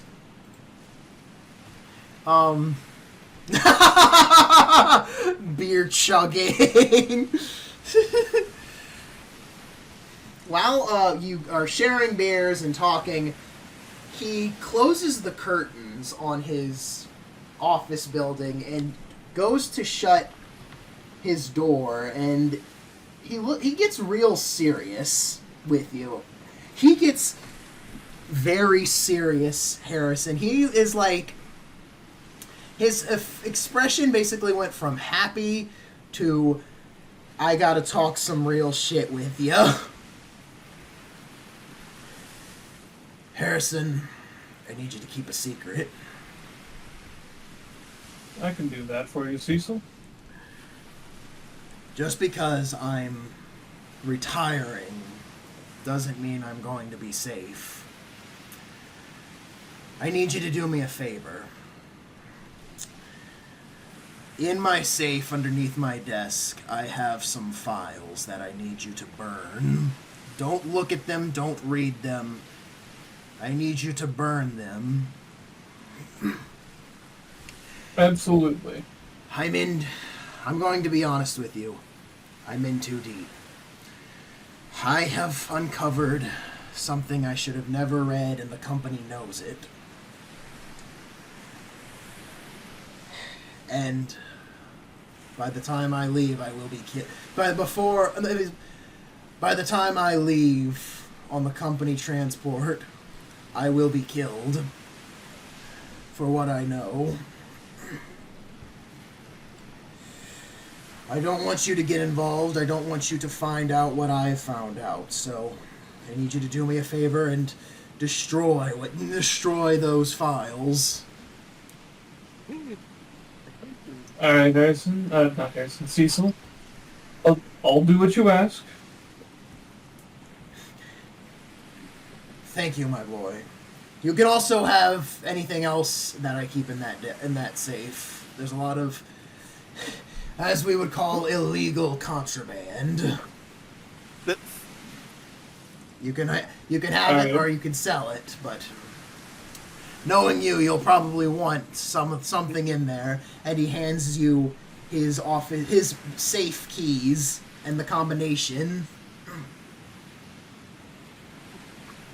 Walk into my boss's office.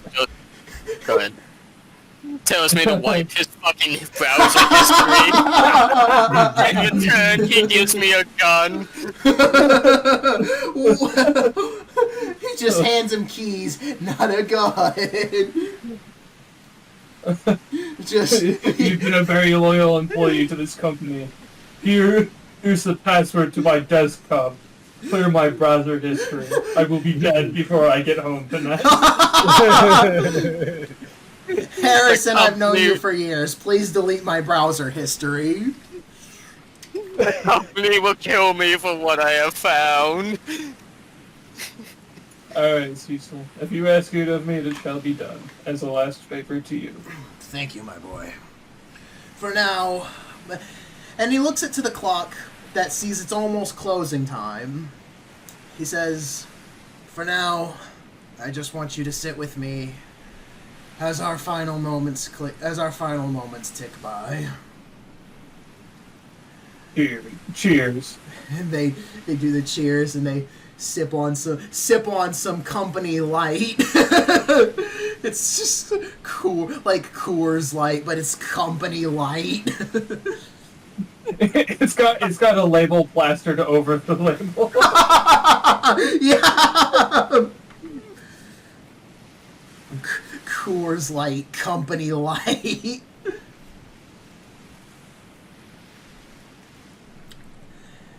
we're going to change scenes back to what's going on with everybody else. What's going on with Eddie and also the the rest and the Eddie, Connor, and Zex. There is also some stuff with Ash, but that will be later. But we go back to Connor and Zex, and she's finishing up healing. She's finishing up, properly tending to his wounds, and Connor's like, oh yeah, by the way, if you want to see something I had ended up snagging from a recent place I had from the recent expedition, and Zex is just like, my, stealing stuff. That's stealing stuff and withholding possible scrap. I wonder what. I forgot your character's name. Harris. Oh my god! It just completely forgot. She's rewind. She's just. I wonder what the rest of your crew would think. They probably wouldn't be too upset if they figured out what it was. And then while he's getting his, while his arm is being sewed, while she's applying stitches to his arm, turns out it was a pretty bad gash. He had got his arm gashed pretty bad, and actually required stitches. But the thing that he was withholding, the thing that he stole and didn't turn in for scrap, he pulls out of his coat jacket, and it's a pristine, unopened bottle of high-end whiskey. He saw this shit in the mansion. He saw this high-end, very fancy whiskey, and was like, why are we going to sell that when I could share that with my friends? I will just hold on to it until after work. I'm going to just hold on to this. It's very nice. Why shouldn't I keep it? I would also like to remind everyone that he's very young. He is 18. I don't think. Never mind. Time to walk on in. Yeah. So Eddie was just there the entire time, where he was just listening to the entire conversation. So, Okay. So Eddie, you walk in. Ow! I stubbed I kicked the wall. Okay. I walk in and look at Eddie and just say, Connor, it's fine. Oh, no. Connor, yeah, my bad. You're fine. Yeah. I look at Connor and go, it's fine for you to keep stuff. It happens all the time as long as we meet our quota. But Mr. Underage Boy here, you sure you even want to risk that? Oh, hi, shite, hi, Eddie, Oh, wait, hold on, I forgot. What planet are you from? What's your drinking age legal on your planet? From Earth, like you? And, yeah! And, let me just really quick get the legal age of... But he's from Ireland, so... so... way younger in Ireland. He's legal if he's 18. Yeah. Yeah. Legal drinking age of Ireland is... Yeah, the legal age in Ireland is 18, so... Yeah. So there we go. If he's from Ireland, and if he's from Earth, then yes, he's legal. I can't say shit. Yeah. And Zek's watching this while she's sewing up his arms like, what are you, his freaking mom? And just someone who likes to look out for new hires so they don't have something unfortunate happen to them. And she's just like, fair. I wouldn't want to keep doing this shit. She's just like, I wouldn't want to do this shit again. over some other stupid shit. Yep. I mean, we all have our conditions, including mine. Isn't that right, Doc? Yep, that is true. Yep. So I very much don't want to see another one get my, issues. Yep. So, Yeah. yeah. Alright, you got me there. Now, Let's- speaking about protecting the new hires, what was with the growling?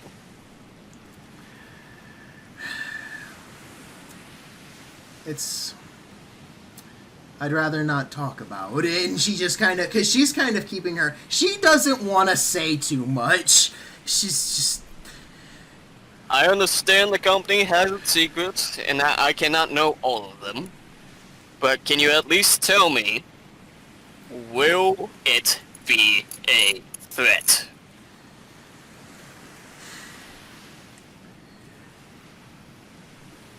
Not that I know of. It's...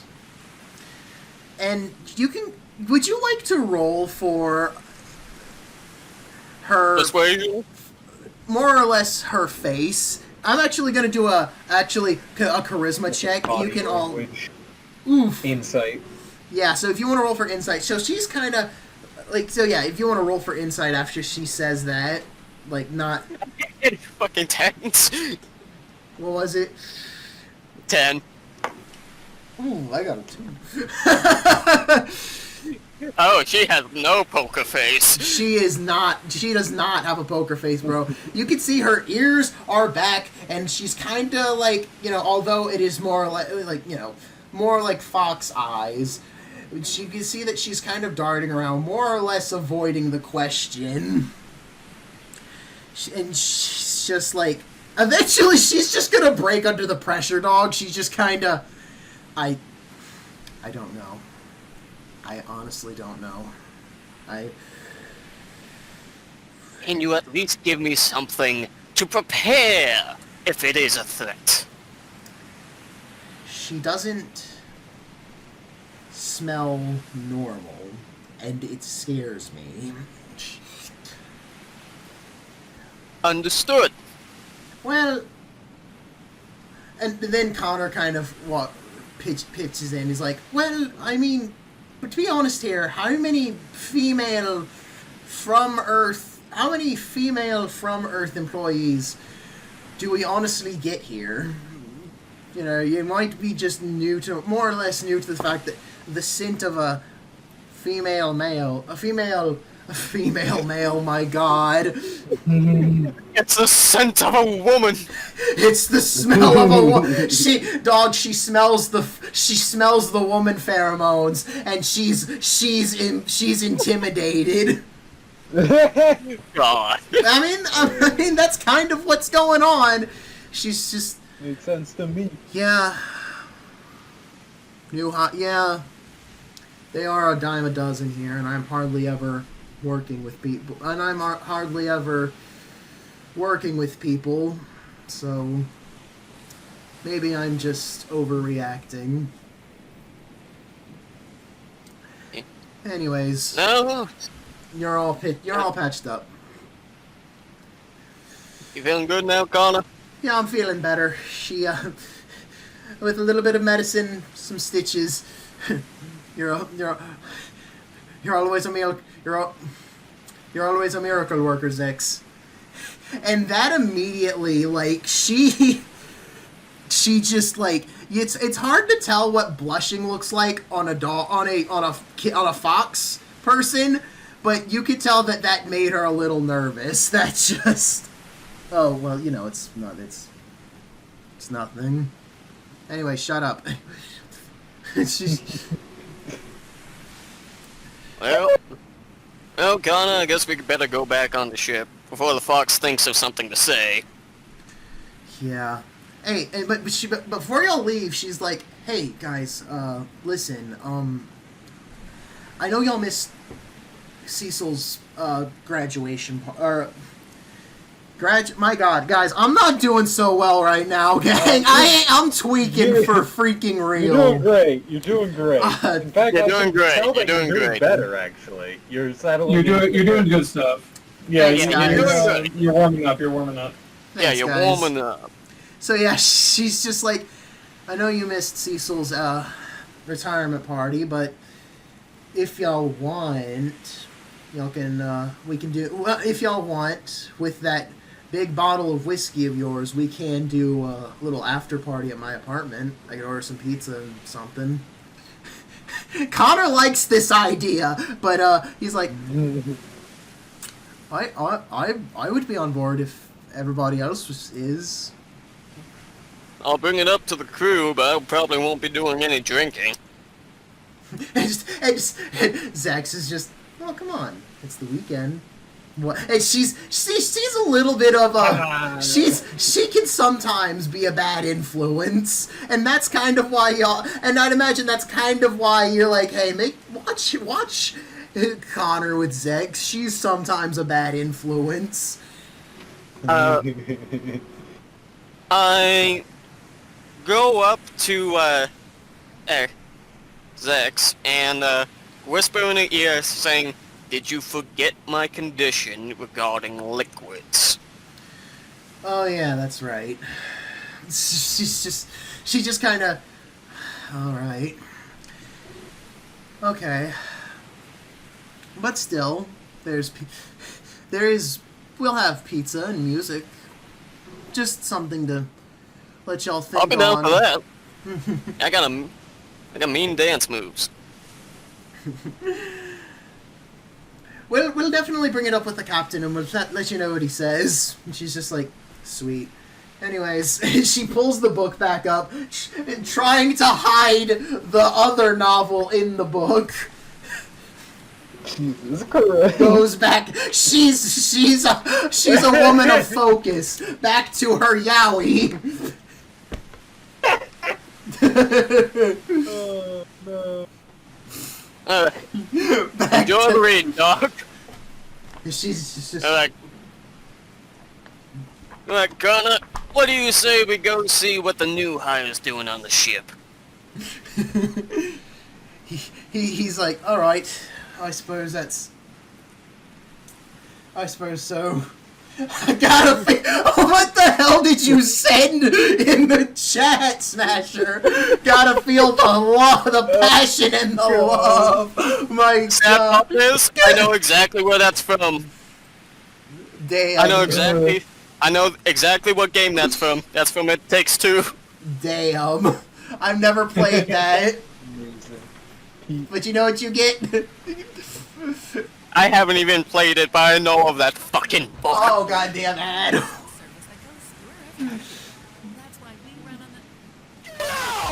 Get out!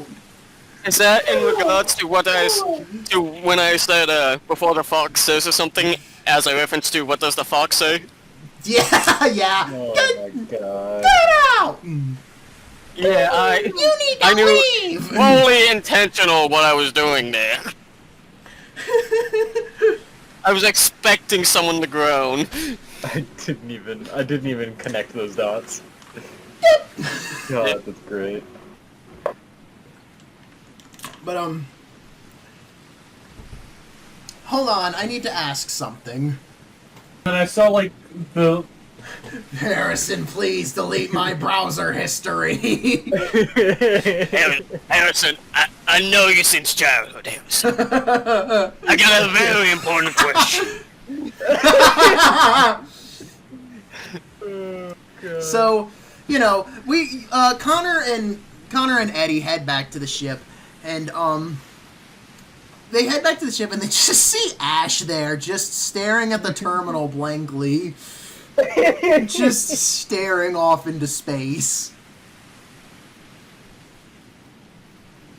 But she's at the front of the terminal. Hey, Ashley.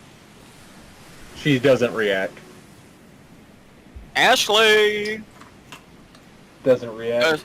Person who acts like a dog. She immediately spins around. Yeah. Alright, didn't expect that would work. Question. What's a good thing to say, call you to get your attention? Continues to stare at you for, like, 3 whole seconds before saying, Ash! Right then, that's... You find yourself staring off to space a lot? She locks onto Connor. Like, her visor, like, shifts slightly to lock onto Connor. And she goes back to her animated bouncy walk, and then she, like, just kind of walks kind of in their direction and goes past them towards, like, a random bunk that is unattended and sits down.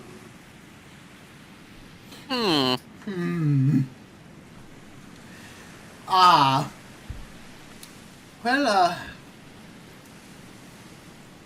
okay, Ghana, this next mission, you're gonna learn what, the importance of, doing things safely. alright, that And sounds... I think there's gonna be a walking example Alright, that sounds like a... to show you what not to do. That'll sound like a pretty fun time for everyone then. Obviously, Ash has no reaction to any of this. And so so basically he's just kind of sitting there. Connor's a little uncertain about Ash, especially after what all happened with Zex. But he's gonna just choose to ignore it. He's gonna choose to just, not really say anything. He's just like, hey lads, and he goes over to the terminal. I bet y'all didn't know this, but there's an entire, I know of a way to get music from free off the internet using the computer. Basically, what is it, like, MP3ing? Whenever, basically before YouTube, there was like, God, you guys are older, help me out. MP3 juices, that's one. That exists. Yeah. I think it's still around, actually. It's the mixtape. Yeah, he's just like, I know how to get free music off the internet using the terminal. Well, I would love to have some more music for the ship. I don't think it's a good idea to use company property to pirate something. Fair enough. It's probably something he picked up from Zex, because he wouldn't ordinarily do that. Yeah, like I said, Zex can sometimes be a bad influence, but... Either way, it's a good skill to have on hand. Well, thank you then. I just kind of picked it up. I had just, he's not gonna say it, because he's not gonna throw his friend under the bus, so he's just like, oh yeah, I just kind of figured that out one day. By myself. Lad, there's a bunch of shady people in this company. I know you learned it probably from someone else. Maybe. I don't care where'd you learn it. I don't care how you use it. As long as you don't get the company on our butts and get us in danger, you can do whatever the fuck you want. Alright then. And with that, we are going to change, as they're kind of just waiting for the, basically, that's the scene's going to change back to Harrison, because now Zex, sorry, God, I keep accidentally saying her name. Because it's... got Zex on the mind. Dog, it's... I can't even hide it, bro. I'm cooked. So cooked. I'm freaking cooked. But It's fucking cooked. but Connor, Ashley, and Eddie are kind of now more or less waiting for the autopilot of the ship to send them to the moon that surrounds Gordon, where everybody kind of lives, and they have their own little apartments for the weekends and just kind of chilling out. Because it is the way I'd imagine it is, while you do work here at the company, if you ever have time off, or somehow you're permitted time off, you do kind of get your own little apartment with your crew. Your crew, essentially your crew gets their own little apartment complex. A 4-bedroom apartment. But, with that, we're going to change over to Harrison, who, you know... Deleting the Bowser history, yeah. Yeah, because basically now it is closing time. It is closing time, and the company personnel carrier that is designed to send Cecil home has landed near the landing bay. And with it, Cecil looks at it, and he looks back at Harrison, and he's just, well, my boy, I think this is it. It's time for me to hit the dusty trail. Cecil's never been really good with goodbyes. He's just, I suppose it's time for me to hit the dusty trail then. Yeah, Harrison's definitely the same way. She's like, yeah, it's been an honor to serve with you, Cecil. Yep. See you around. And he just like tries to go in for, are you gonna do the one final handshake? One final handshake. Two old men trying really hard to out-grip strength each other. Yeah! Exactly. You can hear the bones just cracking. So I like to imagine that their first time they met, Cecil was able to out-grip strength Harrison, and now Harrison's out-grip strengthening Cecil, Yeah. and it's like you've done it, you've made it, you know, like well, my boy, it looks like you're able to. It looks like you've gotten stronger since our first handshake. The student has become the master. And with that, Cecil leaves, knowing that he is walking to his death. He is the only just a bit of insight. There's no one else on that transport carrier. It's all automated. He knows, the company knows, he knows the company knows. And he's just walking and he's just gonna kind of accept his fate. Rest in peace. What an honorable man. We can all strive to go out like that.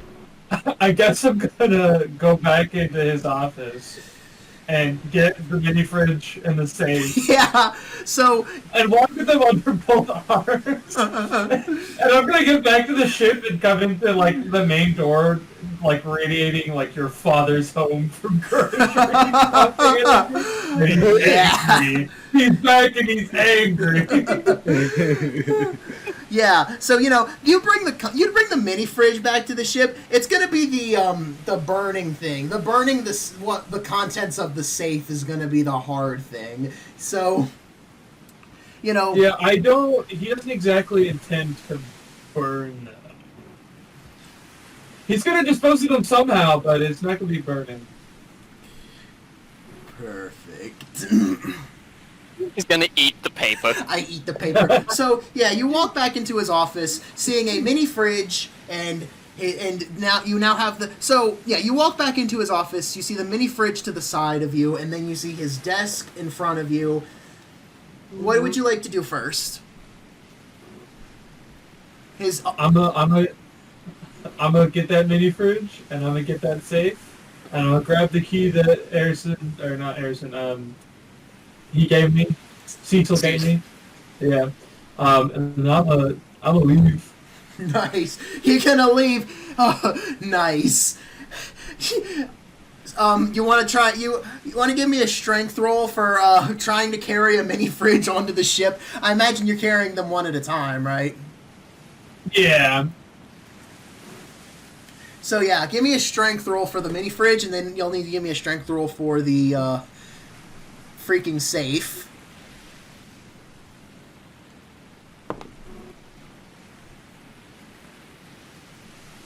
Oh my god, you got a 3. You rolled a 3. You're just now remembering how heavy a mini fridge is.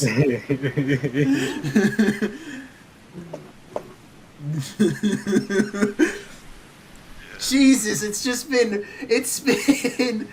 been low roll after low roll with Harrison. Jesus Christ. Oh, nat 1. That's even worse. Can I see Harrison trying to get stuff onto the ship? Oh, my leg! Oh, my leg! If I can see Harrison, then I go and help. Do I? We'll go and help. Yeah, do I hear Harrison screaming? Oh! Well, I guess someone else has to go see Zex now. Yeah, I just like get halfway to the ship and just fucking fall over. Oh, his back. Oh shit. Oh shite. Why did you try and do that by yourself, lad? Sir, why did you try and do that by yourself, sir? Freaking. Oh my bad. Oh, great heavens. All right, I'll bring you over to Zex. We'll get the mini fridge and the safe into the ship for you. Thank you, young man. Thank you. So exit. I do in fact have the key with me. I make sure that the key comes with me, separate the safe. Nice. So yeah, Eddie, Ash, you two can now try and move the mini fridge and the safe. Connor's going to take Harrison to the to Zex. She's just like she's just wrapping up. She's about to go home. She's so excited, and then She just clocked out. She's just like, hell yeah, I'm gonna go home and I'm gonna maybe have my friends over. And then she sees Connor with Harrison. It's just like, hey Zex, can you God damn it. What happened to you, old man? I threw my back out. Throwing it back. Son of a bitch. And as she just got done clocking out, she takes it out. Never mind. Follow me to the bay. I waddle in, basically just. Let's see if she can easily fix this. Nope, she's gonna be there for like an extra 30 minutes, extra hour. It's just like cartoonish screaming and loud bangs. Every time she messes up, she asks, "So, about that $20?" And before he can answer, I was trying to fucking pull up the upload a file, and I was gonna upload something about that. God damn it! She's upset. She's not upset that she's not upset at Harrison. She's upset that she has to work and she can't find something. She can't find various supplies, and she's supposed to be done with work 30 minutes ago. You should really keep your office better organized. Oh, really? I hadn't guessed. Anyways, put this on. Your tab is due. She finds the brace, basically the brace to help with his back, and so she grabs his shoulder and she grabs his back, and so she's just like, "Hey, before I do this, do you remember the $20? What $20? And so she just kind of like with her hand on your shoulder and on your back, she like forcefully just readjusts your back.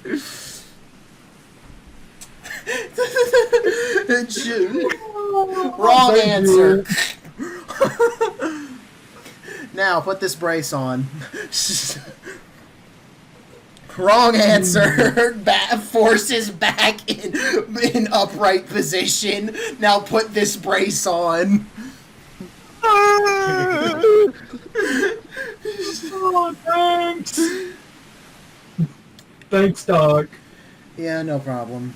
Oh, by the way, you want to party tonight? Me? No. I have things to attend to. Well, just one of your work. Connor found alcohol, so he wanted to see if we wanted to have a little after party. Keep in mind, she offered the after party, but she's like, he said it, not me.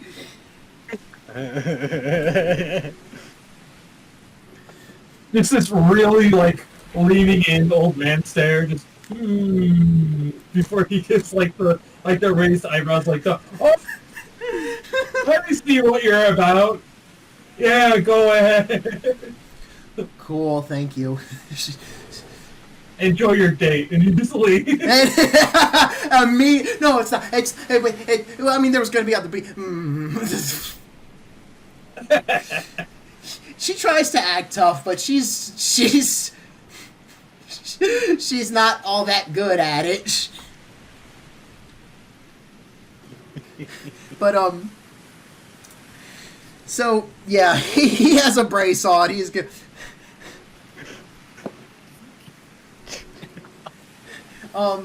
So yeah. He waddles his old man ass back to the ship. Oh yeah, that's right. That's right, Ash and Eddie, I needed you to give me strength checks. I needed you to give me strength checks. Let's see. Oh. There we go. Ooh, 13. Slash. Nope, slash. 1d20. Bro had read it in mind. Oh my god, 18. Jesus. Yeah, and I have advantage too, so. Yeah, but I don't think you need it. But that is right. Oh yeah, shoot, that is right. Son, your character also has advantage. I forget about that, so you can roll again if you'd like. I keep forgetting about the advantages and disadvantages we discussed. Okay, so just 12 for me. Or, no, 13 for me. 18 for me. Yeah, so Ashley is struggling to get the mini fridge. She has the mini fridge. Shaking. She's just, you hear the metal grinding on the freaking metal grinding on stone. No, I'm letting the floor carry like half the weight. I'm just basically pushing it at this point. Connor and Brenwell come back. See, Eddie easily got the safe into the ship, and then you see Ash struggling to move the fridge. Do you need some help, Ash? Ash stands up, she sets the fridge down, slowly turns around, empty visor staring at Connor, and says, she says, God. It's okay, dog. I've been struggling I've been improvising too. It's okay. Like I've mentioned, this is scuffed. I'm still new to this. She says, aren't you hurt? I'm feeling all better now. At least the tree didn't kill you. And then she turns back around and continues trying to lift the that the thing. Be pretty bad. That was... and he just gives a little sigh. You're a strange one, Ash. That's funny. 10. 7. No. What are you rolling Just for? slowly, sluggishly pushing it up the... Yeah, and then you finally get floor. to the ladder. How are you gonna get that on there? Would you like someone to help you? Do you want someone to come help you, or? Does Eddie need to come on back? Okay, wait, what was it? Is this the safe? No, it's the fridge. Eddie was okay. able to easily So- lift up the safe and carry it into. No. Eddie is tough. She stops, stares down empty, like, with that empty visor look at the fridge for like 5 seconds, and then reaches back to get her wrench hammer. Oh no! What are you doing? What? Does Harrison? Do you see- Harrison, are you gonna do something about do this? you connect the dots?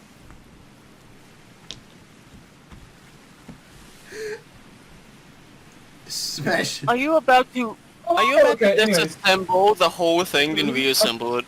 I was gonna say I don't think Harrison's back to this ship yet. I'm gonna give that like some travel time. Yeah, He's recently torn out his bag. Well, I mean, didn't the kid get yours? And he was like flirting with the. Could he just run past you like, see you later, slowpoke? See ya later, slowpoke. He's excited, I was bro. imagine you left first. I would assume that what happened is that Connor took Harrison there, and then left Harrison to be treated by the doctor. Yeah. And then later Harrison comes back from the doctors. So there's plenty of space and time Yeah. for you three to reunite while Harrison is walking back. Right, like Connor more or less just kind of brought Harrison to Zex, and then Okay. was like, I'm a head I'm- out. I take it apart then. Roll for it.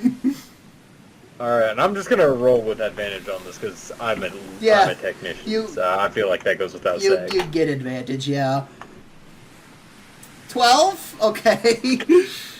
4. Oh dear. Oh dear. What does that do for me, DM? How difficult is a fridge to take apart? You're the one that decides the DC. Oh dear. I would imagine a fridge is a difficulty class 15. Nah, it's easy!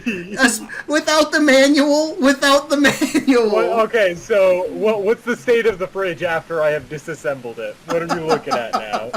What have I done? What's the damage? DM.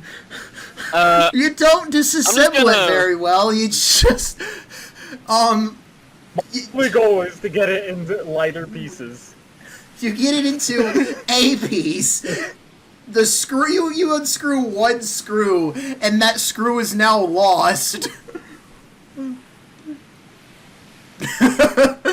I try and lift it again. One screw lighter is still lighter. That was a very important screw, though.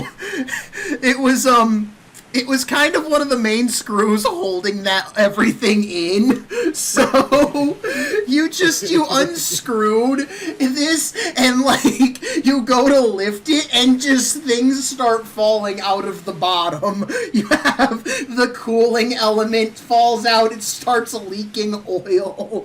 And I rolled a That 19 Patrick for the Giff lift. has never hit so hard and spoke so true. what did you How roll how for? The lifting. What happens with the lifting if I took one screw out and lifted it with a 19? Does it fall You apart, or does lifted it- great, what but happens? you did a very sloppy job at disassembling it. I mean, that the lifting was a little unnecessary, but you lifted great. You picked it up great. It's the previously undid screw that. I like to imagine that he grabbed hold of it and picked it up, and it's like another fucking mini fridge appeared underneath it. Yeah, it's a fucking nesting doll of a I mean, yeah, all of the components fell out of the bottom. You sure? Are you sure? Out of 13? Okay, I guess, 13. Well, it was a 12. It was a Dog, you got a 10 and a 7. What? Oh, wait, you got a 7 and a 12. What am I supposed to do with that? Okay. Okay, fine. Just the screw comes out, and you don't know where it went, but one screw, you don't know where it went, but okay, I'll say nothing happens. Nothing happens, you just lose one important screw. You just lose one screw. Enough sense. Because, like, the goal was to make it lighter, take it apart, or whatnot. Yeah. So I don't think it would be catastrophic failure, necessarily, Yeah. as much as failure. the Patrick gif. So, yeah, you unscrewed one screw. We don't know where it went. It's gone now. I never said I was a fridge technician, and I lived it. But yeah, I'll give you that 19. You lifted it in pretty good. So, with that, Connor also would like to mention to the rest of the ship, mainly Eddie, because he's the only one that really knows Zex. He's like, oh, Eddie, by the way, when the captain comes back, and he says if it's all right, would you like to join? Would you like to go to the after party, or rather not?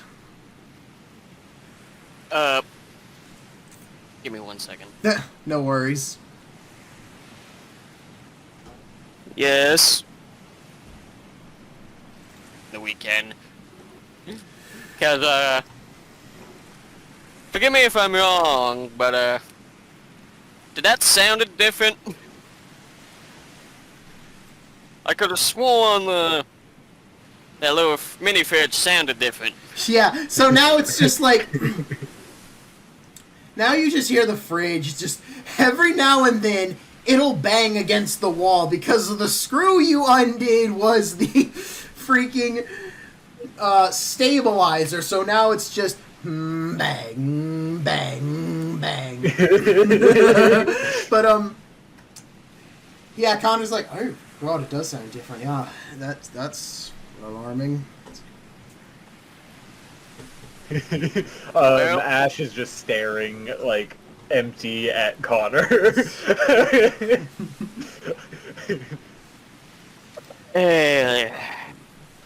Harrison, have mercy on the soul. All right. Harrison, you finally get back to the ship, because it takes your old man ass a very long time to get back.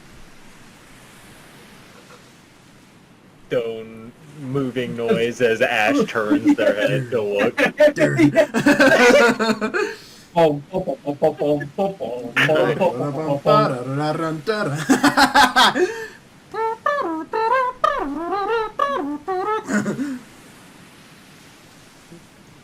So who's where? Is everybody just inside the ship? Yeah, everybody's I'm at the probably ship. next to a bunk, one of the privacy bunks. And then I imagine the mini fridge was probably connected to the nearest outlet to one of the privacy bunks. I imagine that it was plugged in to make sure it worked. Yeah. Probably not by me. I probably just assumed it would work. Yeah, you're... So either Connor... One of the two. So in all this commotion, like, I've come back, is the safe still just outside on the ground? No, it's in. Eddie was able to easily get that in. Alright. He's strong as hell, bro.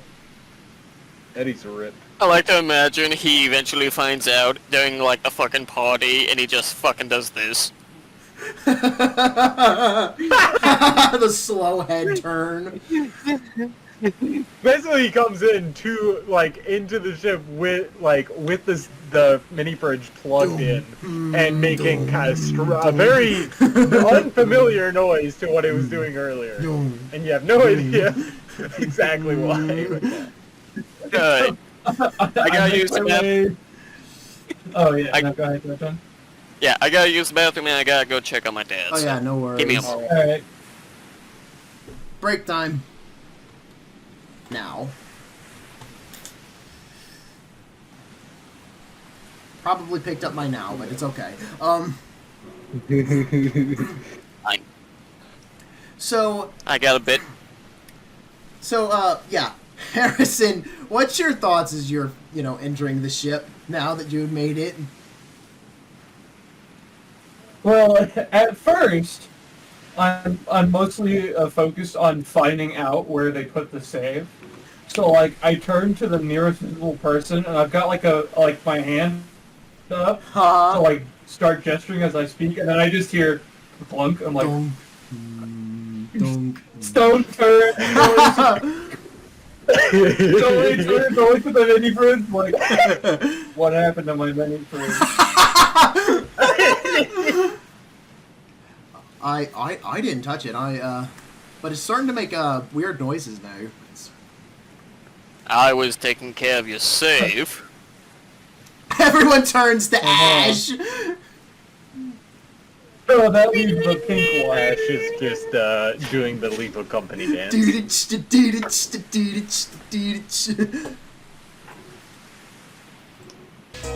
Actually, Yeah? what happened to my mini fridge? What do you mean?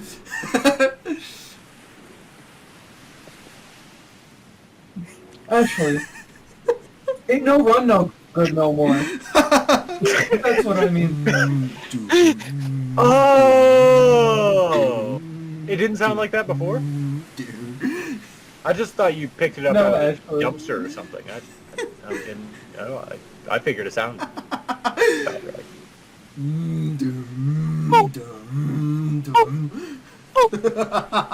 Actually, next time you see the doctor, you're gonna pay them 20 credits for me and say it was from me.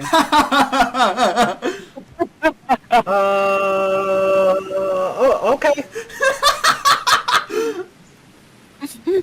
Thank you. I'm gonna forget about the mini fridge, and I'm gonna. Eddie, Connor, where's the save? Oh, I put it right outside your room.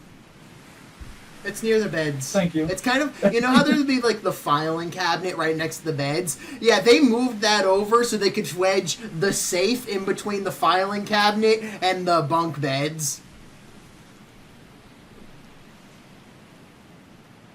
So he's just gonna visually confirm it's there, and then just kind of leave it for now, and he's gonna go into his assigned like privacy screen bedroom, and you're gonna hear him like clunking around with stuff, and like do the as he blows on something, they like blow dust off, and then the record player's gonna spin up, and it's just gonna start playing kind of just some somber-ish music. Oh my god, he's getting intense with it.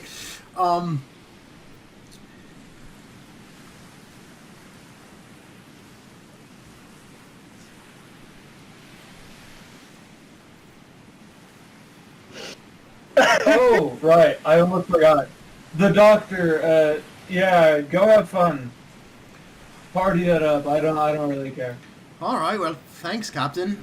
In that case, I'm, gonna probably, catch the next transport, the, transport carrier. You guys, you'll know where to find me, right? No? Except, shit. Don't get lost. Thank you. And he's... Be careful around the trees. Yeah, that's Honor, it's true. Yes. Yes, Captain. take the pink one with you. Okay, alright then. You got... Yes, sir, Connor's You did... Harrison didn't see what Connor saw.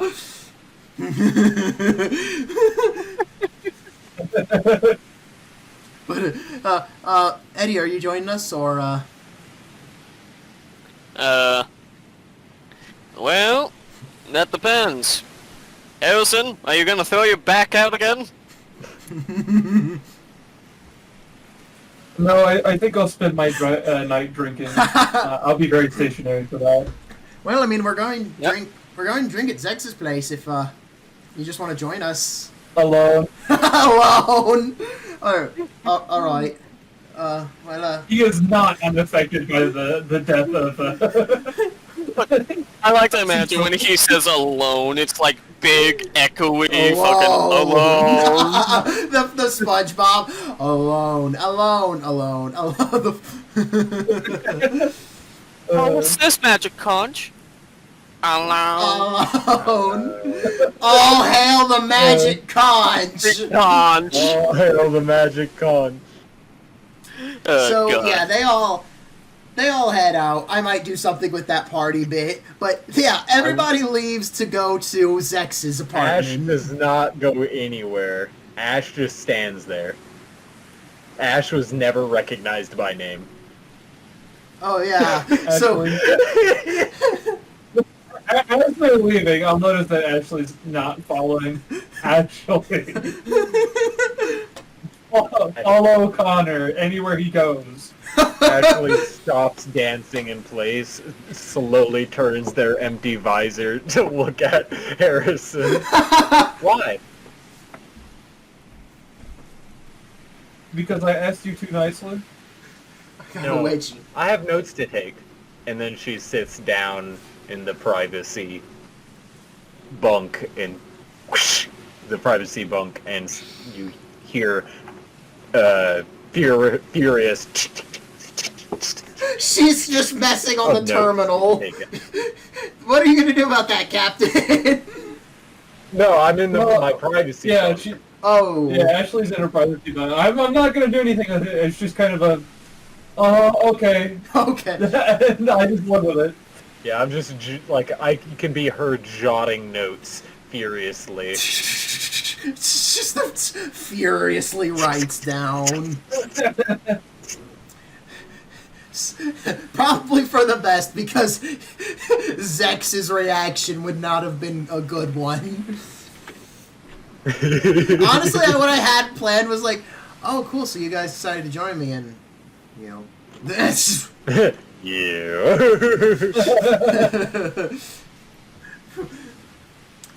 But, so... so, with that, you know, Ashley is taking notes. Now, Harrison, are you going to try and delete files and... Not with someone else on the ship currently, so I will stick to my stated plan of drinking. Drinking. Okay. Drinking and music. Dog, that was literally all they were doing. You could have joined them. You see, the difference is solitude. Yeah. It's the difference in mood. One's a party and one's one's not, for sure. The difference is alone. Alone. Alone. So yeah, this is what entails the party. It's just the freaking. I will do one roll. One thing I'll do. One bit, and then we'll do like a little time jump. Not one. So, you know how Connor got the alcohol, the bottle of whiskey? Oh god, the Nat 1 is crazy. He got the bottle of whiskey, and so they finally open it out. They finally open it up at the party. There's a little party music going on, so you get a little party going on. Nat 1, Connor gets a Nat 1, the first sip of alcohol. It's just one sip of the whiskey. This whiskey is so strong because of how long it stayed in the fridge for so long. It got so strong. He just one sip.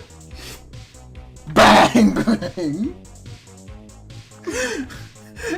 I just think that boy can't even hold his alcohol. That's not even how alcohol works. Constitution is 0. Yeah, he got a Nat 1. The first sip of alcohol at the party. Party stopped.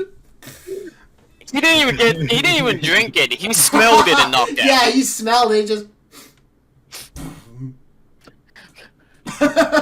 He passed out right on Zex's couch.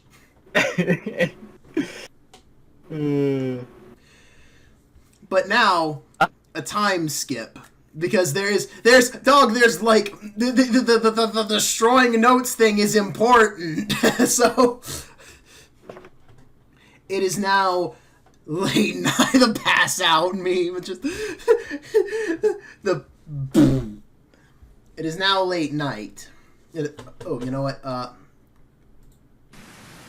Company trying to find the no, not both of those playing. I want the ship music again.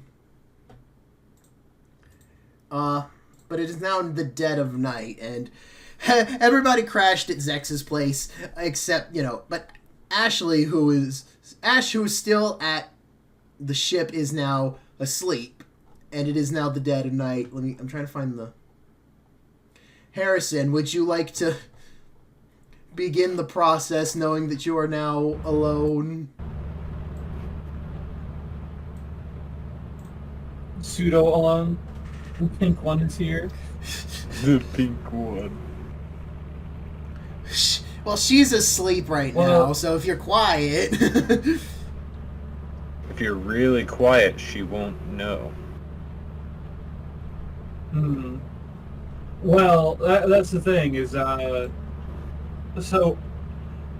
Harrison had intended to use the trash chute while they're in space, right? Because that's the only time it's useful, is out in the middle of space, because otherwise it would just dump the trash out right next to them. Right. And starting a fire isn't going to go unnoticed. Yeah. So that's kind of Harrison's plan, is to wait until they're out in space and then ditch the documents through the trash chute. Fair.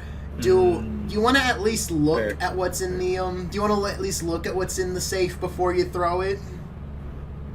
Maybe just while you're alone, you can get a little peek at what's in there. As a player, I recognize a plot hook, and so I will go with that.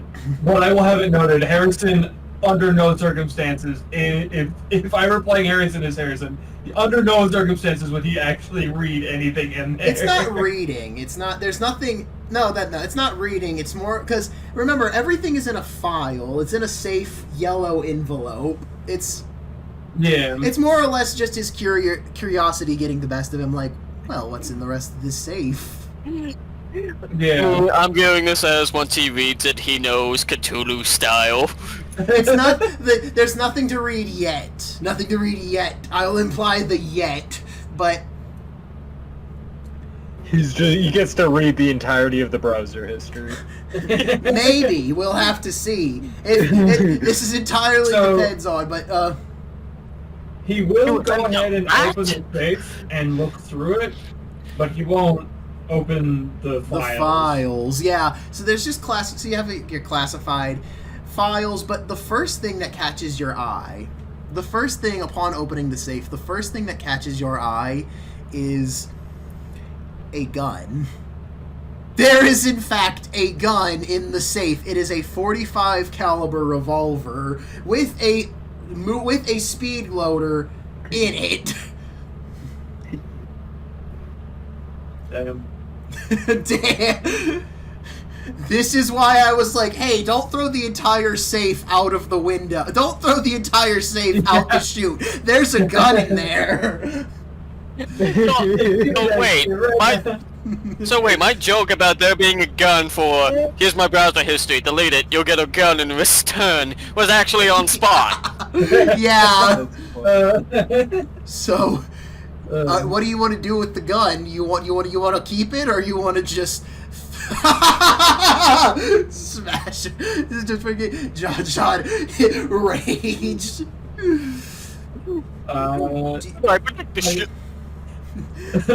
If I'm going to say anything about Harrison, is that he's pragmatic. A gun's useful. The safe is already open.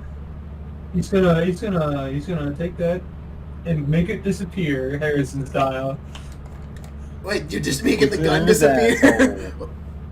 Oh, he's gonna have it. He's gonna hide it somewhere. He's gonna hide it somewhere. Easter that one.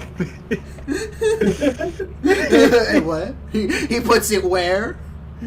He puts it. Oh, actually, I have the perfect hiding spot for it. Actually, Up his ass. Up his ass. It's a freaking...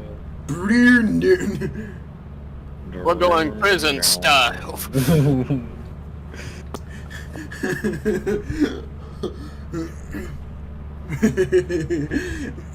So, yeah, where are you gonna hide this revolver?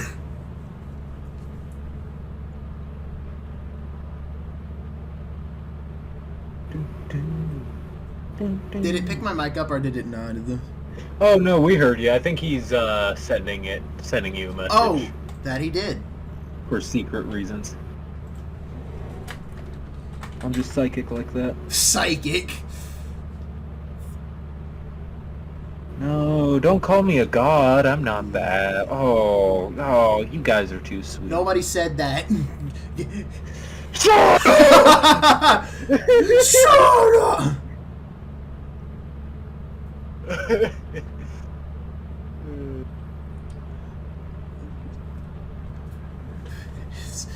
Yeah, it wasn't him so much looking at the files as it was more, hey, I'm trying to say that there's some interesting stuff in that safe. You want to take a little peek?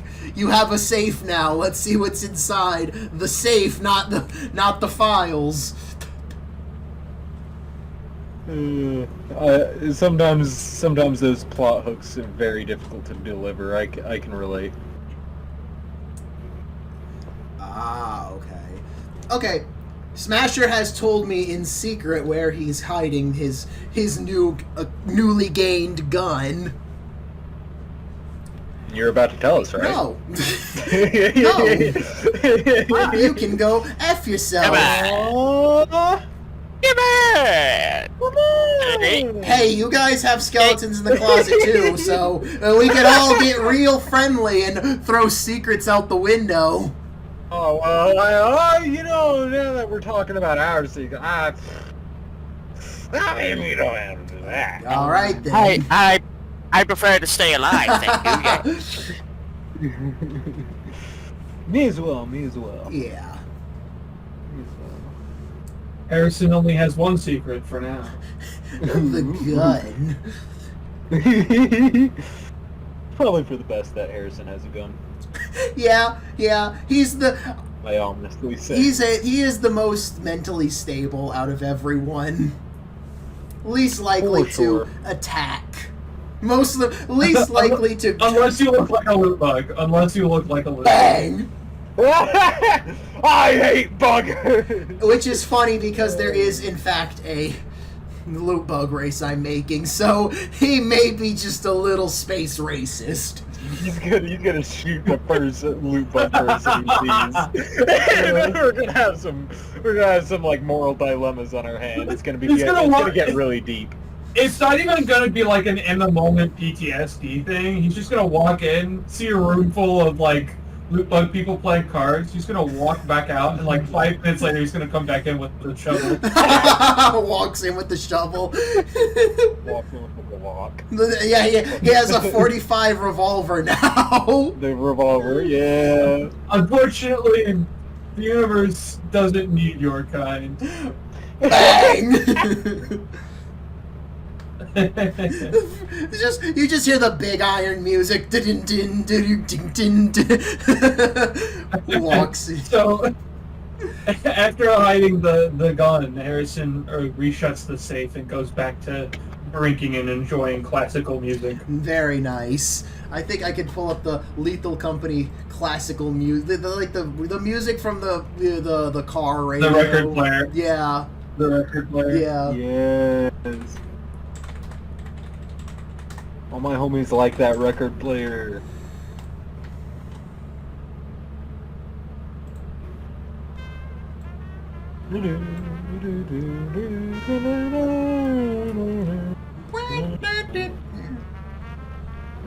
It's sort of coming in. You can hear it. Yeah. But so yeah, and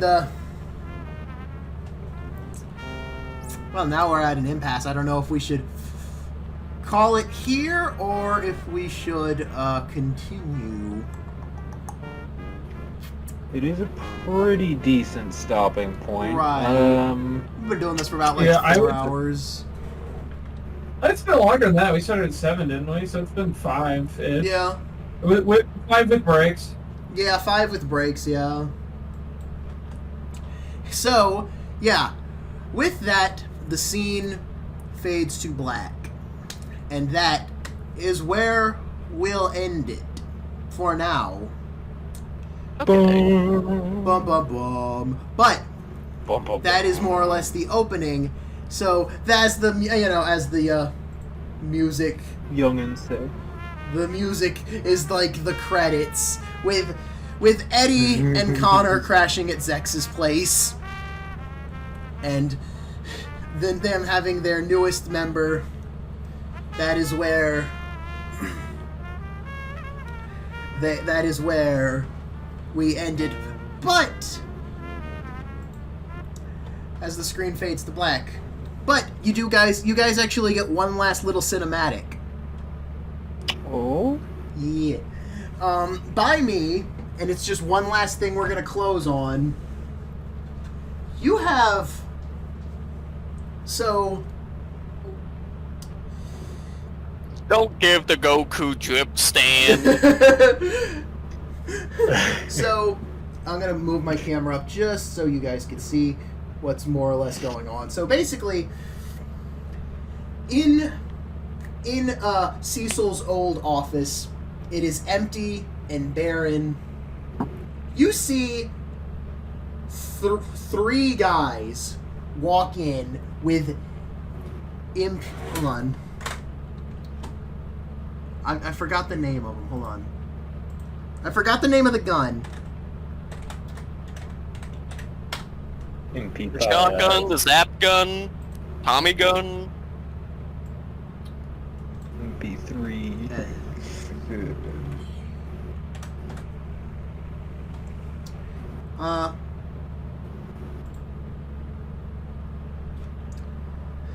Yeah, holding.